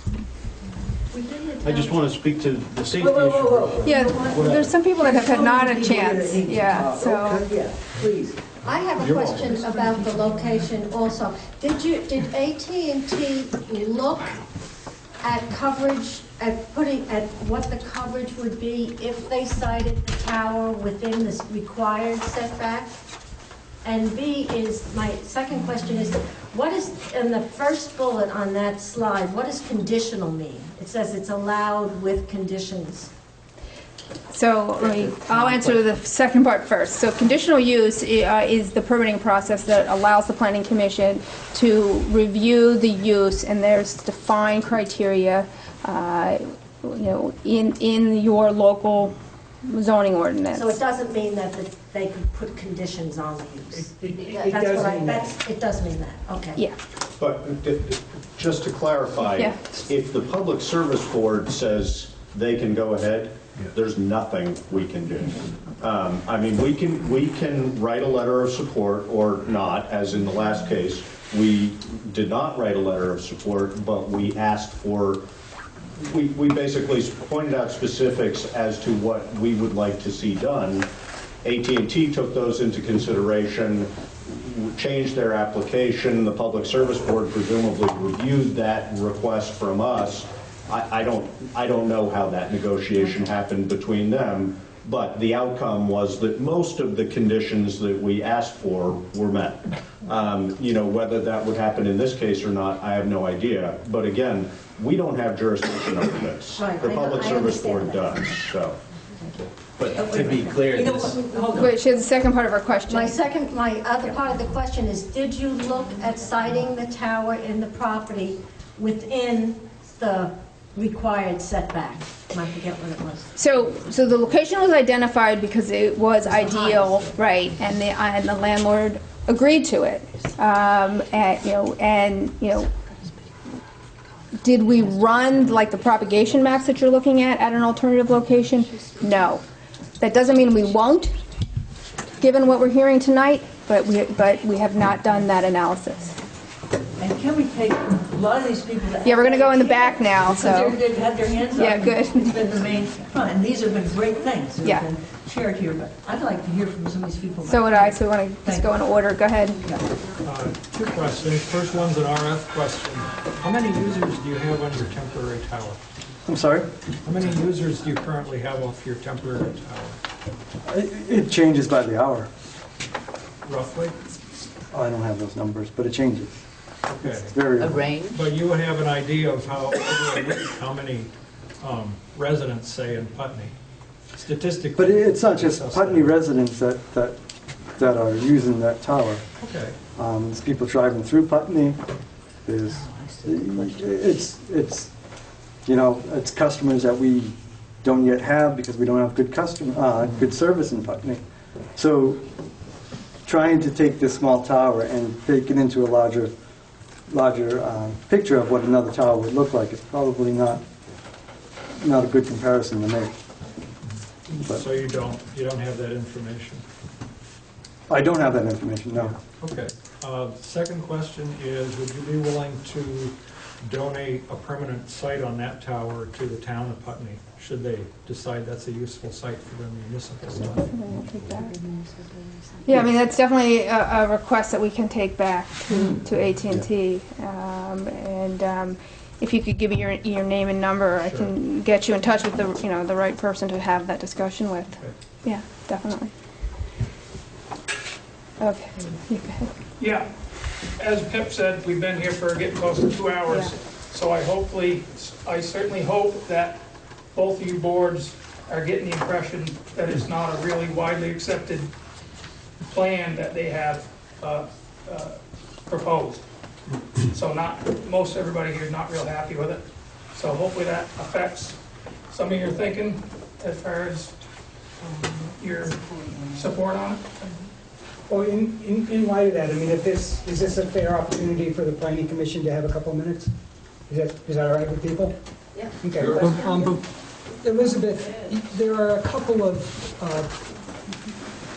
one aspect of the town plan that didn't get acknowledged, and one aspect of the zoning regulations that didn't get acknowledged in your review and in your submittal. Okay. The town plan has a section under ag and forestry that says that the town should permit construction or extension of public services and utilities by the town, including roads, and private companies, including energy and mobile phone transmission facilities, only where such facilities will be compatible with existing or potential agriculture and forestry uses and will keep within the aesthetics of the area. So it's on page 39. Okay. So that sort of established a couple of criteria that I think we've addressed, that we haven't talked about it in detail, but it doesn't seem like there'll be significant impact on agriculture or forestry uses by this. But the aesthetics of the area are, and that they're sort of introduced by the town plan, as well as a lot of the other state requirements that address aesthetic issues. And as that sort of intro to the aesthetic issues, I wanted to mention that there's a requirement under section 607.12G, that's our bylaw regulation addressing the communication facilities, to have a 200-foot buffer. And I'm wondering whether, if you had gone through this process in local zoning, this probably would have been discussed in detail. And I'm wondering whether it might begin to address some of the neighbors' concerns. So the setback requirement was one that was addressing the collapse of the antenna, two times the antenna. Right. And that is an issue that may not be very significant given the new design, ability to collapse the pole. But the 200-foot buffer here is really intended as a screening buffer, and it's either by vegetation or topography. And it's G in our 607G. And I'd like to emphasize that we haven't had this discussion in detail, but I think the Planning Commission would come out strongly in support of trying to find that 200-foot buffer. And it's also ensured in the perpetuity of the tower's life by an easement that would have been required had you gone through this process, so that AT&T would have an easement with the owner to ensure that the trees in that area were maintained as densely as possible, and in fact, growth might be promoted in areas, so that the impact from a distance aesthetically is not affected very much by the clearing at the base of the monopine. The effect of the clearing at the base of the monopine is very, very important to the impact of the neighbors, within a couple hundred feet. So I would like to suggest, that to be more in conformance with the existing regs, we try to find a 200-foot buffer, and we try to find and see an easement for maintaining that as a dense, natural vegetative buffer. Okay. Great. No, thank you so much for pointing that out. I think that's important. I'd like to thank the two boards. I know I went to all the meetings, and you remember me from giving me some hard questions, but these people who have children at home, some of them come out Wednesday night, the Select Board, Planning Commission, and it's wonderful when we come out. But they're here all the time, and I really want to encourage people to be more involved in the community. There's a lot of open slots coming up for town elections, And I really encourage people to participate, not just when it's in your backyard. So it'd really be wonderful to do that. There's many boards. So thank the Planning Commission and Select Board. So that was sort of the extent. No, I think I think that there's also a conversation going on in public here about need that I'm not sure is one that we will find the answer to. It's the prelude to why is there a tower? You know, there's a tower because there's a commercial need. I'm not sure that either of these boards can address the issue about need.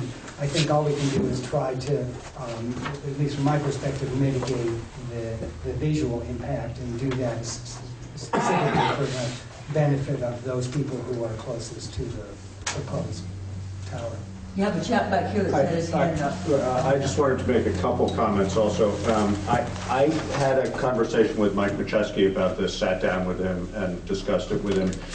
He doesn't want to make enemies out of his neighbors. He doesn't, you know, he's working within sort of offers that have been made to him, and this was what was brought to him as sort of an ideal location for them, and he feels that it's a good location for him because it puts it basically as far from his house as he can comfortably be. Everybody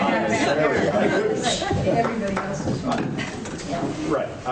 Let's not try and be rude about it. I'm just saying this is his perspective, is that if he's going to have it on his property, he'd like to have some distance from it as well.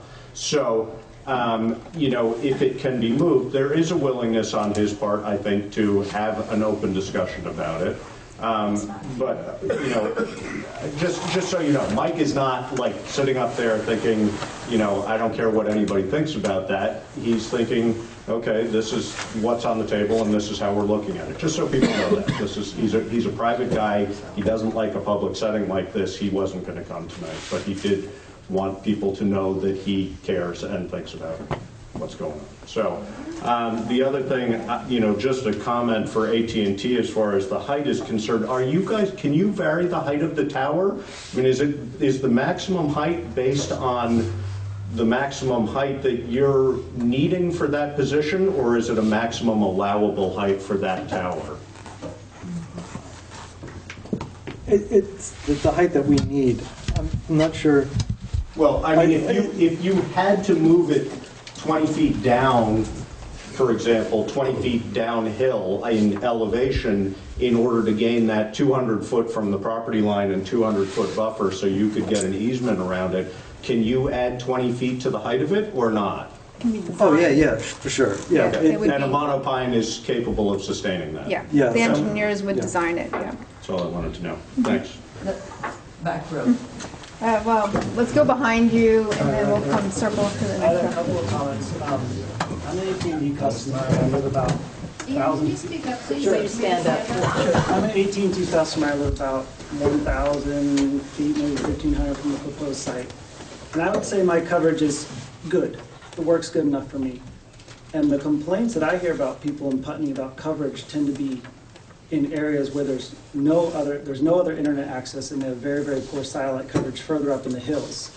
And I feel like if you really wanted to make your AT&T Putney customers really happy, to be getting coverage in those further other places. I would say, like I said, in coverage in town isn't exceptional, but I've never not been able to get it. You know, I say, oh, there's 2 bars, and I talk to people and it works. But I also have coverage from, you know, cable or DSL, and so it seems like it would come across as a very good gesture to try and get people covered that don't have any other internet coverage way back in the hills. And the other thing is that it seems like you're looking for specific suggestions that you would consider for your application, and one of those is I'm wondering if you would consider just withdrawing this application and coming up with a proposed site that meets the setbacks requirements and is not in such a, really, it doesn't feel like a very residential area, but for Putney, rural residential is pretty residential, and try and find an area where there's much greater setbacks, where just nobody feels like it's right in their backyard. I want to say we have not filed the application, so the materials that we distributed were a notice. that really, provoked this discussion. So we're not under any clock. We don't have to withdraw anything. Sorry, withdrawal wasn't. No, I just want to be clear, right? Consider not submitting it. Right. Well, or consider, we need coverage in Putney, and just to be clear, the temporary site that we constructed must be taken down. We had 180 days to keep it up and operating, and that's it. And so that has to come down in that time frame. And so right now, the current objective is to make sure that we cover the town 91. But your point is valid as far as the next step as far as trying to expand coverage. And again, AT&T is constantly doing that. I don't know where or when that next site would be, but consumer demand drives that activity. The application that we do file with the Public Service Board will this is how we gather information, and that changes do get reflected in what ultimately gets filed. Is it possible to extend the shelf life, if you will, of the temporary tower until you find another? We did ask for. Now I should know it by heart. It was the ability to go back to the Public Service Board, I think, and get an additional 3 months. Mm-hmm. I think it might be 30-day increments though, but I don't have. It's in the order that was issued. It was a condition we agreed to when we filed the application. Again, as a result of. Can I just say something about that? I just want you guys to know that there was a lot of people that live in that area of town and in the village that did not want to see it longer than what they adjusted it to. So we have to be mindful of that group of people too, that they were very clear that they wanted an end date to that. So, yeah, so we've got to. I just want to. There was a lot of people there that. There's one more gentleman. Did you, or did, no, sorry, you had a question. Yeah, I have to go tuck a little boy into bed tonight, so I just mostly wanted to express to our local representatives how my choice to live in Putney is not to have excellent cell phone service. I moved from San Francisco. I had great cell phone service, never interrupted. I had lots of industry. I had lots of choices around all those things. That's not what makes Putney great. That's not what makes Putney my home, where I want to raise my family and my children. I feel like we can do better than this. I totally honor where you're coming from and what you have to hold. And I feel like we as humans have so much more ability to solve this problem. That's what's being expressed here. Especially in hearing the neighbors, just really touched me because I'm looking at it merely from the perspective of living in my town. And to see that as I'm driving around my town, taking care of business, it just undermines part of the lifestyle I want to give my child. It just feels dominated in a way that I feel like another site wouldn't have that same feel to it. I don't have a suggestion of another site other than having it be not in an area that is so populated and where it actually dominates a lot of the sky views that we see as we travel around our town. And I really trust there is a site that could work. And so I just want to encourage everyone to really look at a better site and for you to imagine that a better site where 3 things could actually serve might end up being better in the end than trying to keep minimizing. I mean, I don't know. I hear both options of trying to just make it smaller so it serves the town, and that appeals to me. I also hear that more development to serve more things feels crazy, so I don't know the right answer. I just feel like this one, I just feel like we can do better. Thank you. Thank you very much. Yeah, go ahead. Yeah. One of the primary considerations, as you pointed out, was aesthetics. Nobody has mentioned this, but I wonder if anybody that you've dealt with over the last 18 years has considered a phony artificial tree as non-aesthetic. In other words, I strongly object to the fact that there's this stupid artificial tree going in. I'd much rather see a tower, the real thing, than one of these doctored up. Have you any experience with that? Oh yeah, I've heard. And in a room like this, you can show the picture, and some love it. and some prefer it to be just the tower, and and find that these monopines don't look realistic. My personal view is it really depends on the setting. I mean, some that really stick out don't look great. I think actually this one looks pretty good. I mean, yes, it breaks the ridge line on some of those views, but no more than what's on what you see. Actually, it was, I think, the New Hampshire Supreme Court called it a wolf pine, right? When you look at our tree line, there are occasionally extremely tall pine trees that break the ridge line. They have a name, they've named them wolf pines. So in this instance, I think this one actually, it looks more in scale. There are some, when I drive 91 and 89, I think look ridiculous. So.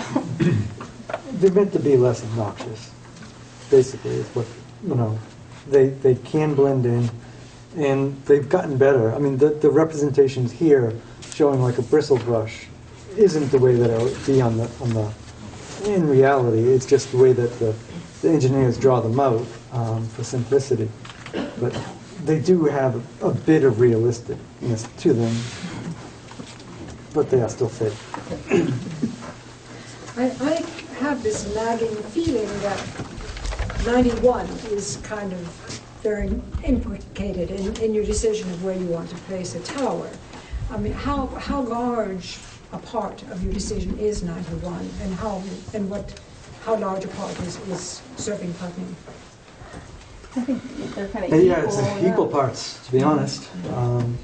When we cited the temporary site, we were asked by, at least 4 or 5 different folks, well, this doesn't do anything for 91. You need something on 91.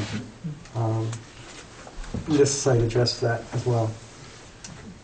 But, major roadways are always a criteria, because that's where people are. That's where people need us to be.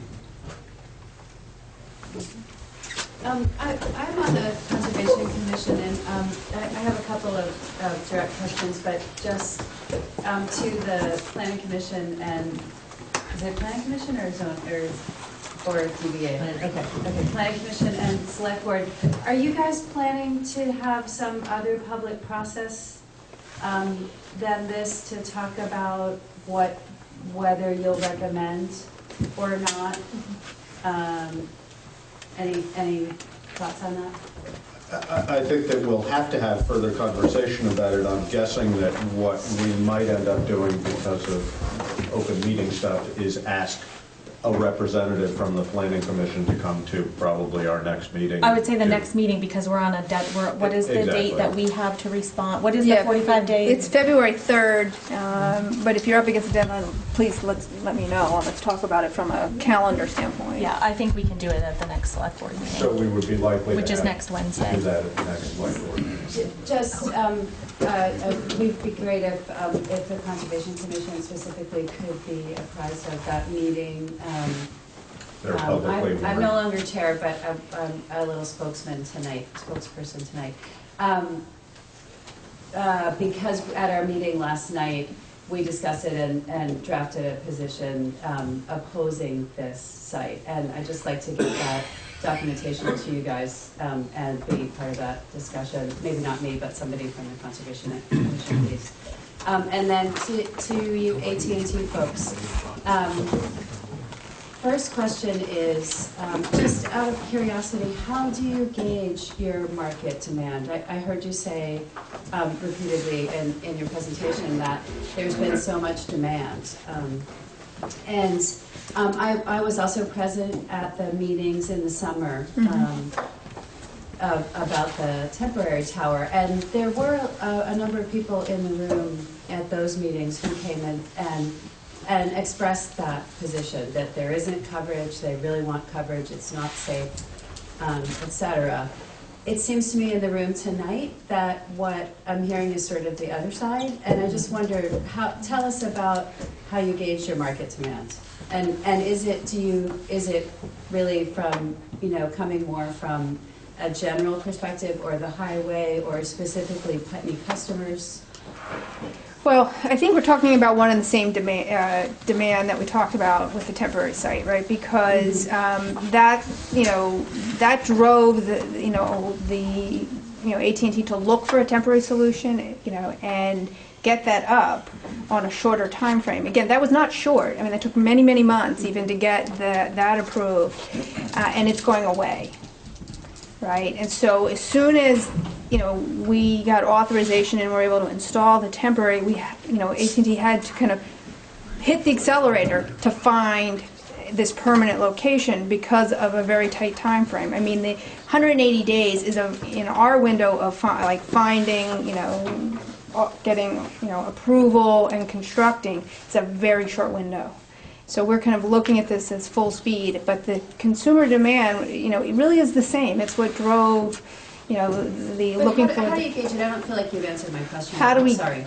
Well, I'm not in marketing, so I wish I could tell you, there's studies and, the consumer complaints get filtered in through the organizations, but I can't personally speak to that because, I am hired to get the permits, right? So I know the decision internally has been made to direct a lot of resources to get this done.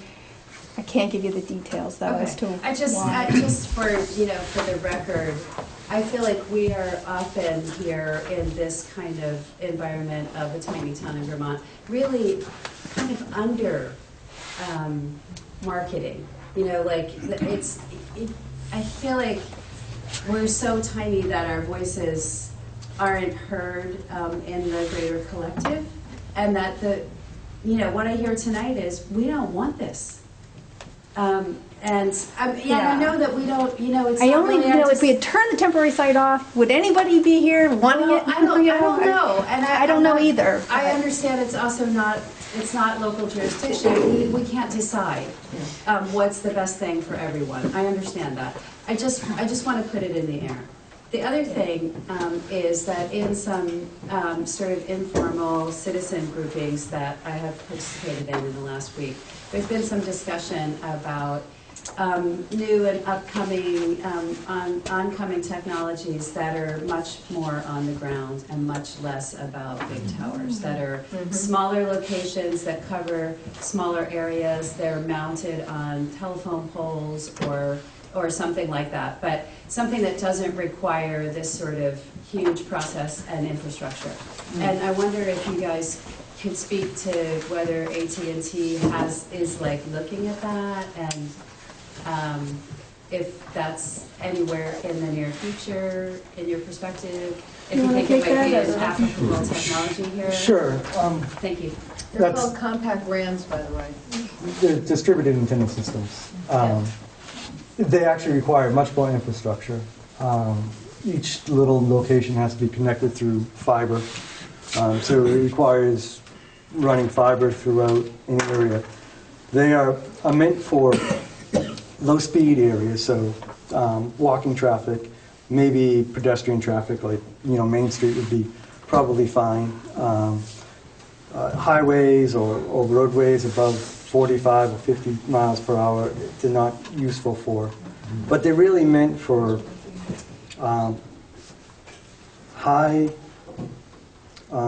pedestrian areas, very small area, but highly congested. That's the ideal spot for them. Places like Vermont and New Hampshire, outside of the cities themselves, it becomes quickly. It's just the technology doesn't work. The tree cover blocks the signal from getting to houses that are 200 feet off the road. So we do use them, but they're pretty much in city-like areas or college campuses. Stadiums, yeah. Malls. Do you use them in Vermont?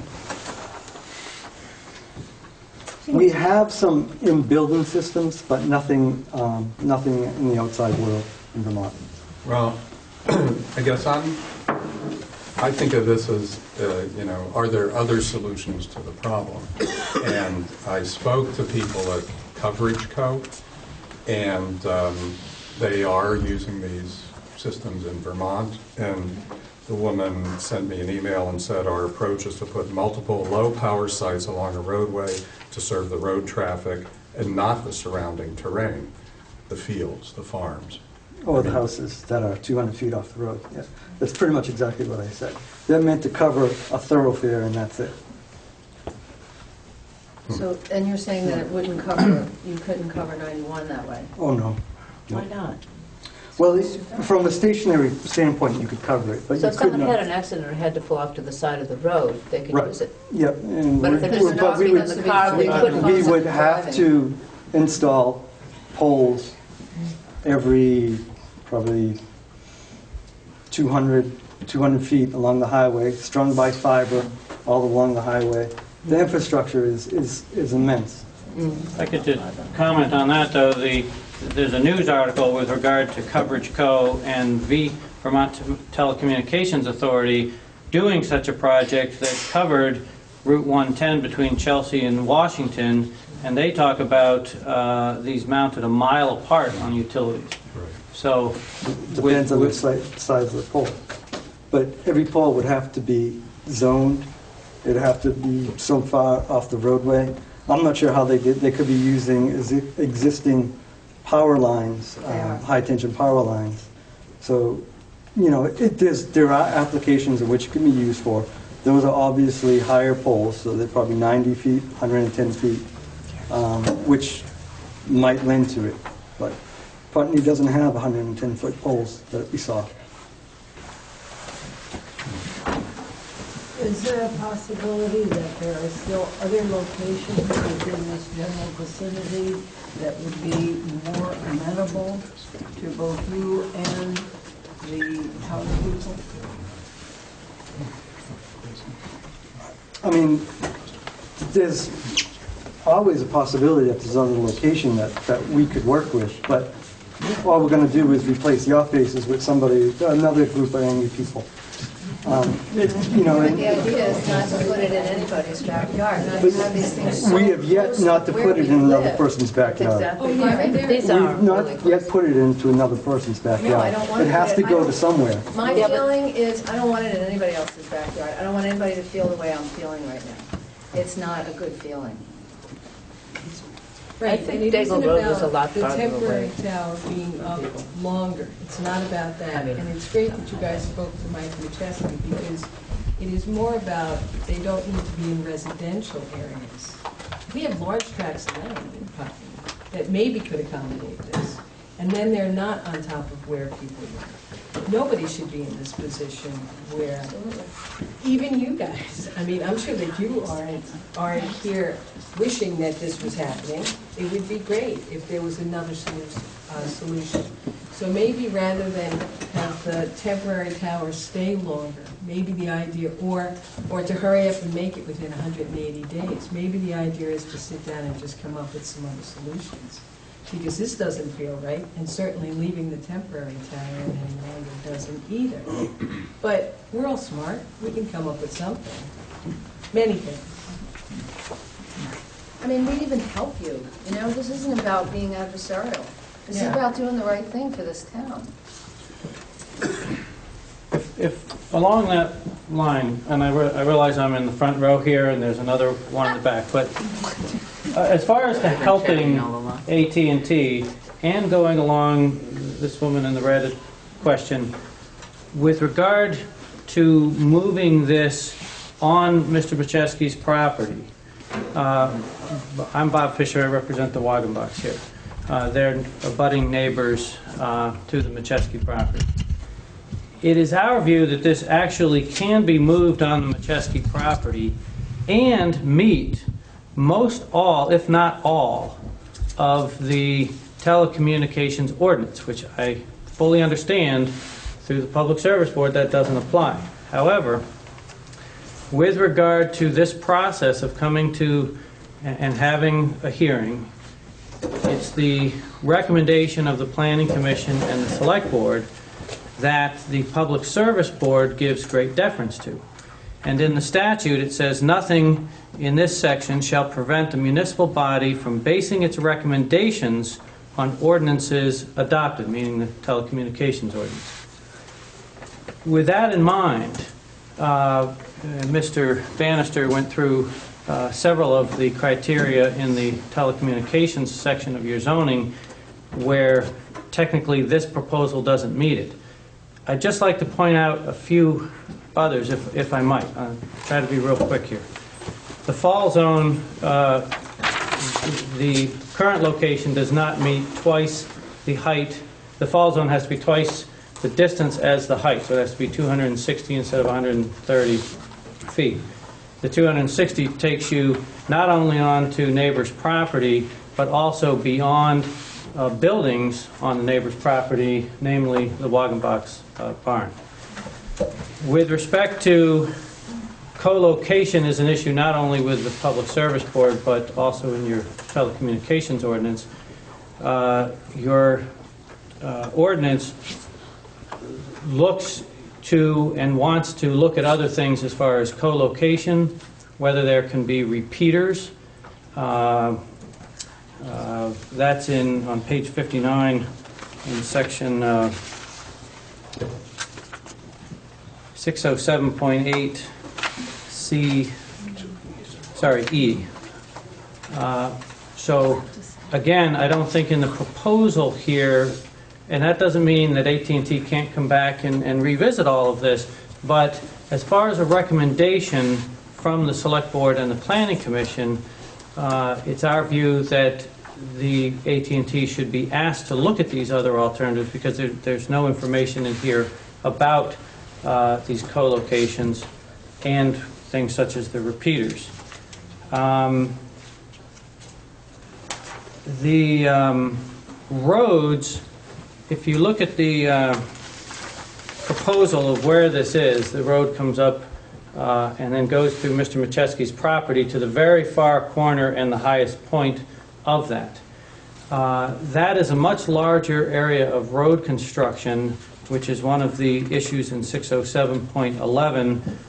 Both the utilities are to be taken into consideration, and if you changed the location, meaning bringing that tower location down more into the center of the Macheski property. I'm not speaking directly where his residence is, but a little bit to the northeast of that. Not everyone can see this, but I could probably put it up on the screen, but I know it's getting late. Right here is the Macheski property, right in the middle, or the here's the site.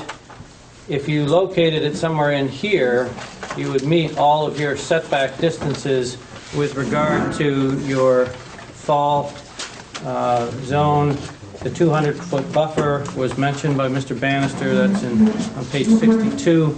So a lot of these things can be accomplished, and it means just moving it, and it's slightly downhill.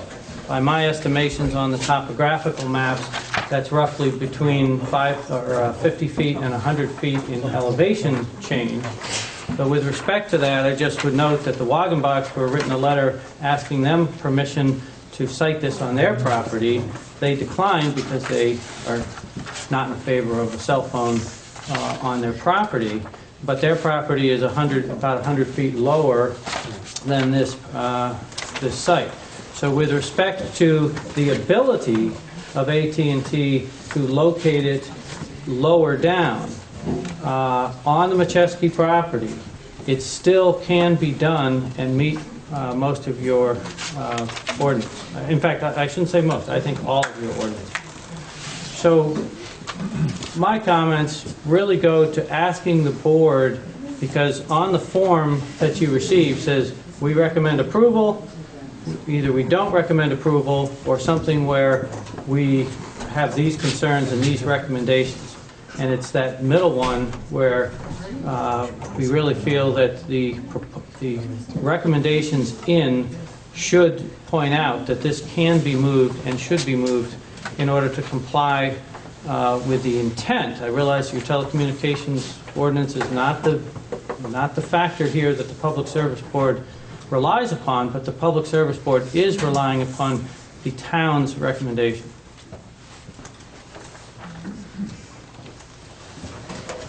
can I ask a question just about, so that I can make sure that I am helpful if people come Does in? everybody know this is Cynthia Stoddard, our town manager? Sorry. I just want to be helpful with the process. If you, I'm going to help them respond once they have their next meeting. Once that happens, and whatever you do with that response, once you file, if you decide to file an application, what is their process of making comments then to the Public Service Board? Do they write letters? Do they go to hearings? Do they... And then once the Public Service Board makes a determination and say they are in favor and they approve this project, is there an appeal period from the date of that decision? I just want to know those technical things so that if people come in and ask me, I can be helpful in that process. Yeah, so I'll start at the beginning with, I do want to take the information I heard tonight, and we do want to do some more analysis, and I do want to get back to you, even as soon as next Wednesday, with an indication of, what we heard, what we think we can do, what we can't do, so that, you're more informed.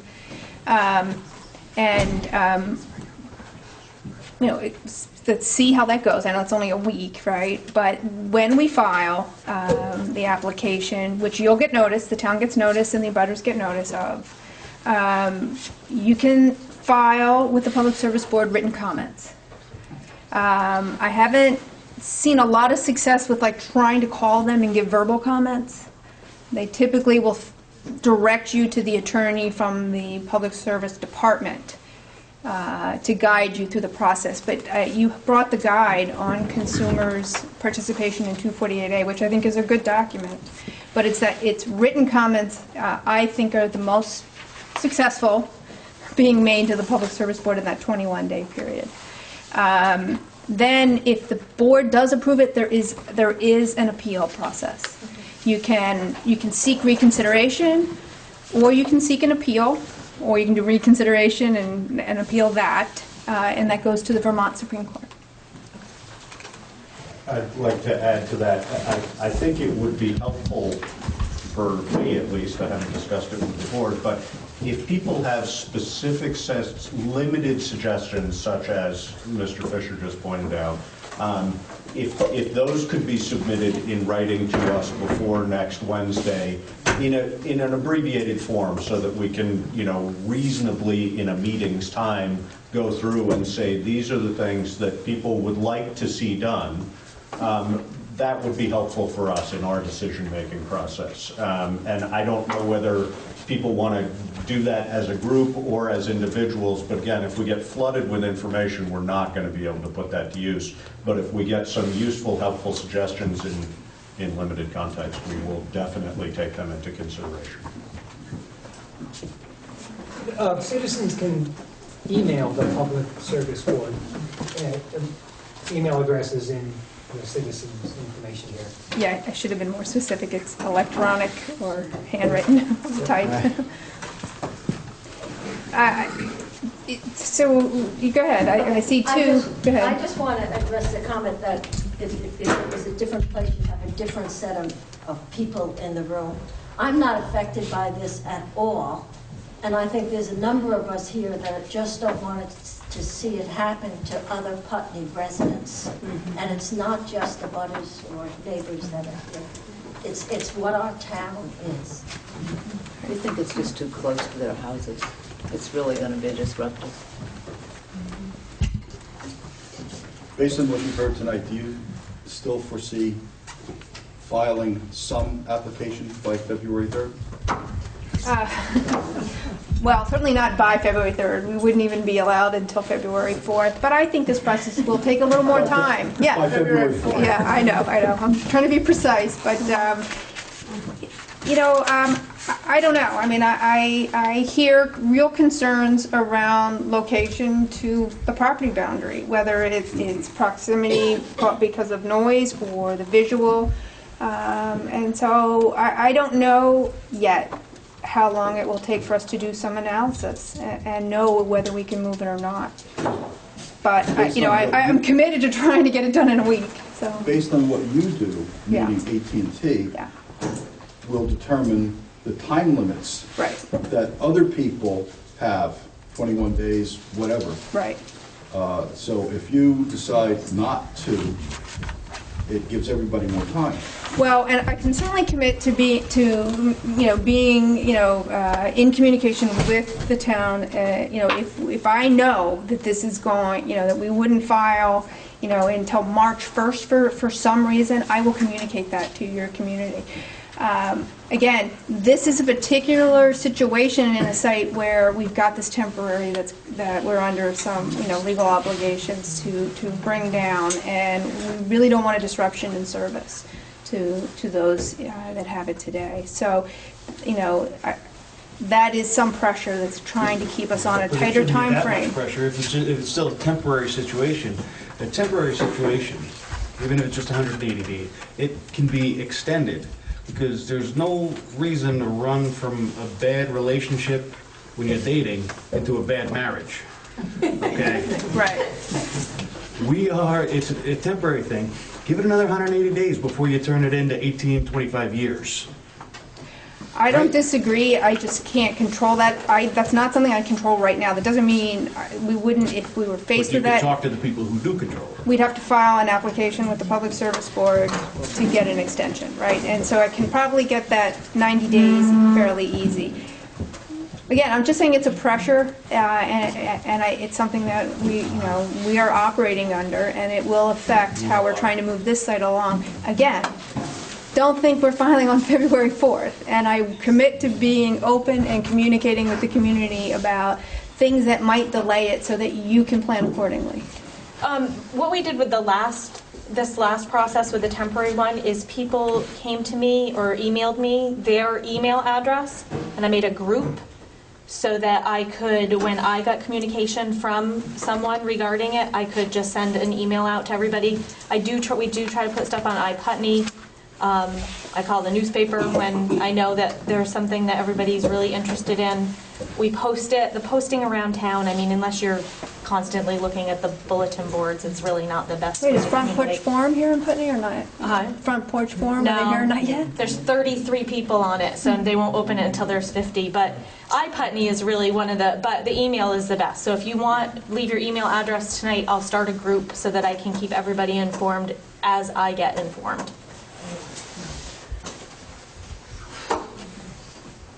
I would just like to thank you for explaining finally, so I understood it, how, incredibly complex and Byzantine at the federal, state, and local level this entire thing is. And I personally would rather have less competition and fewer towers, because I don't think it's not like critical if somebody's covering the area. That's my personal opinion, no offense to you. It could be you, it could be somebody else. But I really think this is bizarre. And it's irrational, and I just sort of would like, if you guys really are going to try to cover all of Putney, that options, like we could put it here, we could put it there, what makes the most sense, rather than having almost a fait accompli presented on a case-by-case basis. So that's my only comment. I think it's a good one. I don't have an answer, but I agree. At our little local level, we simply don't. Thank you guys so much for coming. Yes. Oh, well, thank you. Can I make this one more quick point? Yeah. I know everybody's worried about the height and the fact that it looks like a mono pine, whatever, but the neighbors that are really close are as concerned about the bottom 50 feet as we are the top 50 feet. Oh, yeah, not to mention the blast. So it's not just what's sticking above the trees, it's what we're looking through the trees at, what we're listening to. At 300 feet away from your house, it's going to be pretty noticeable. Thank you. Thank you. Thank you, everybody.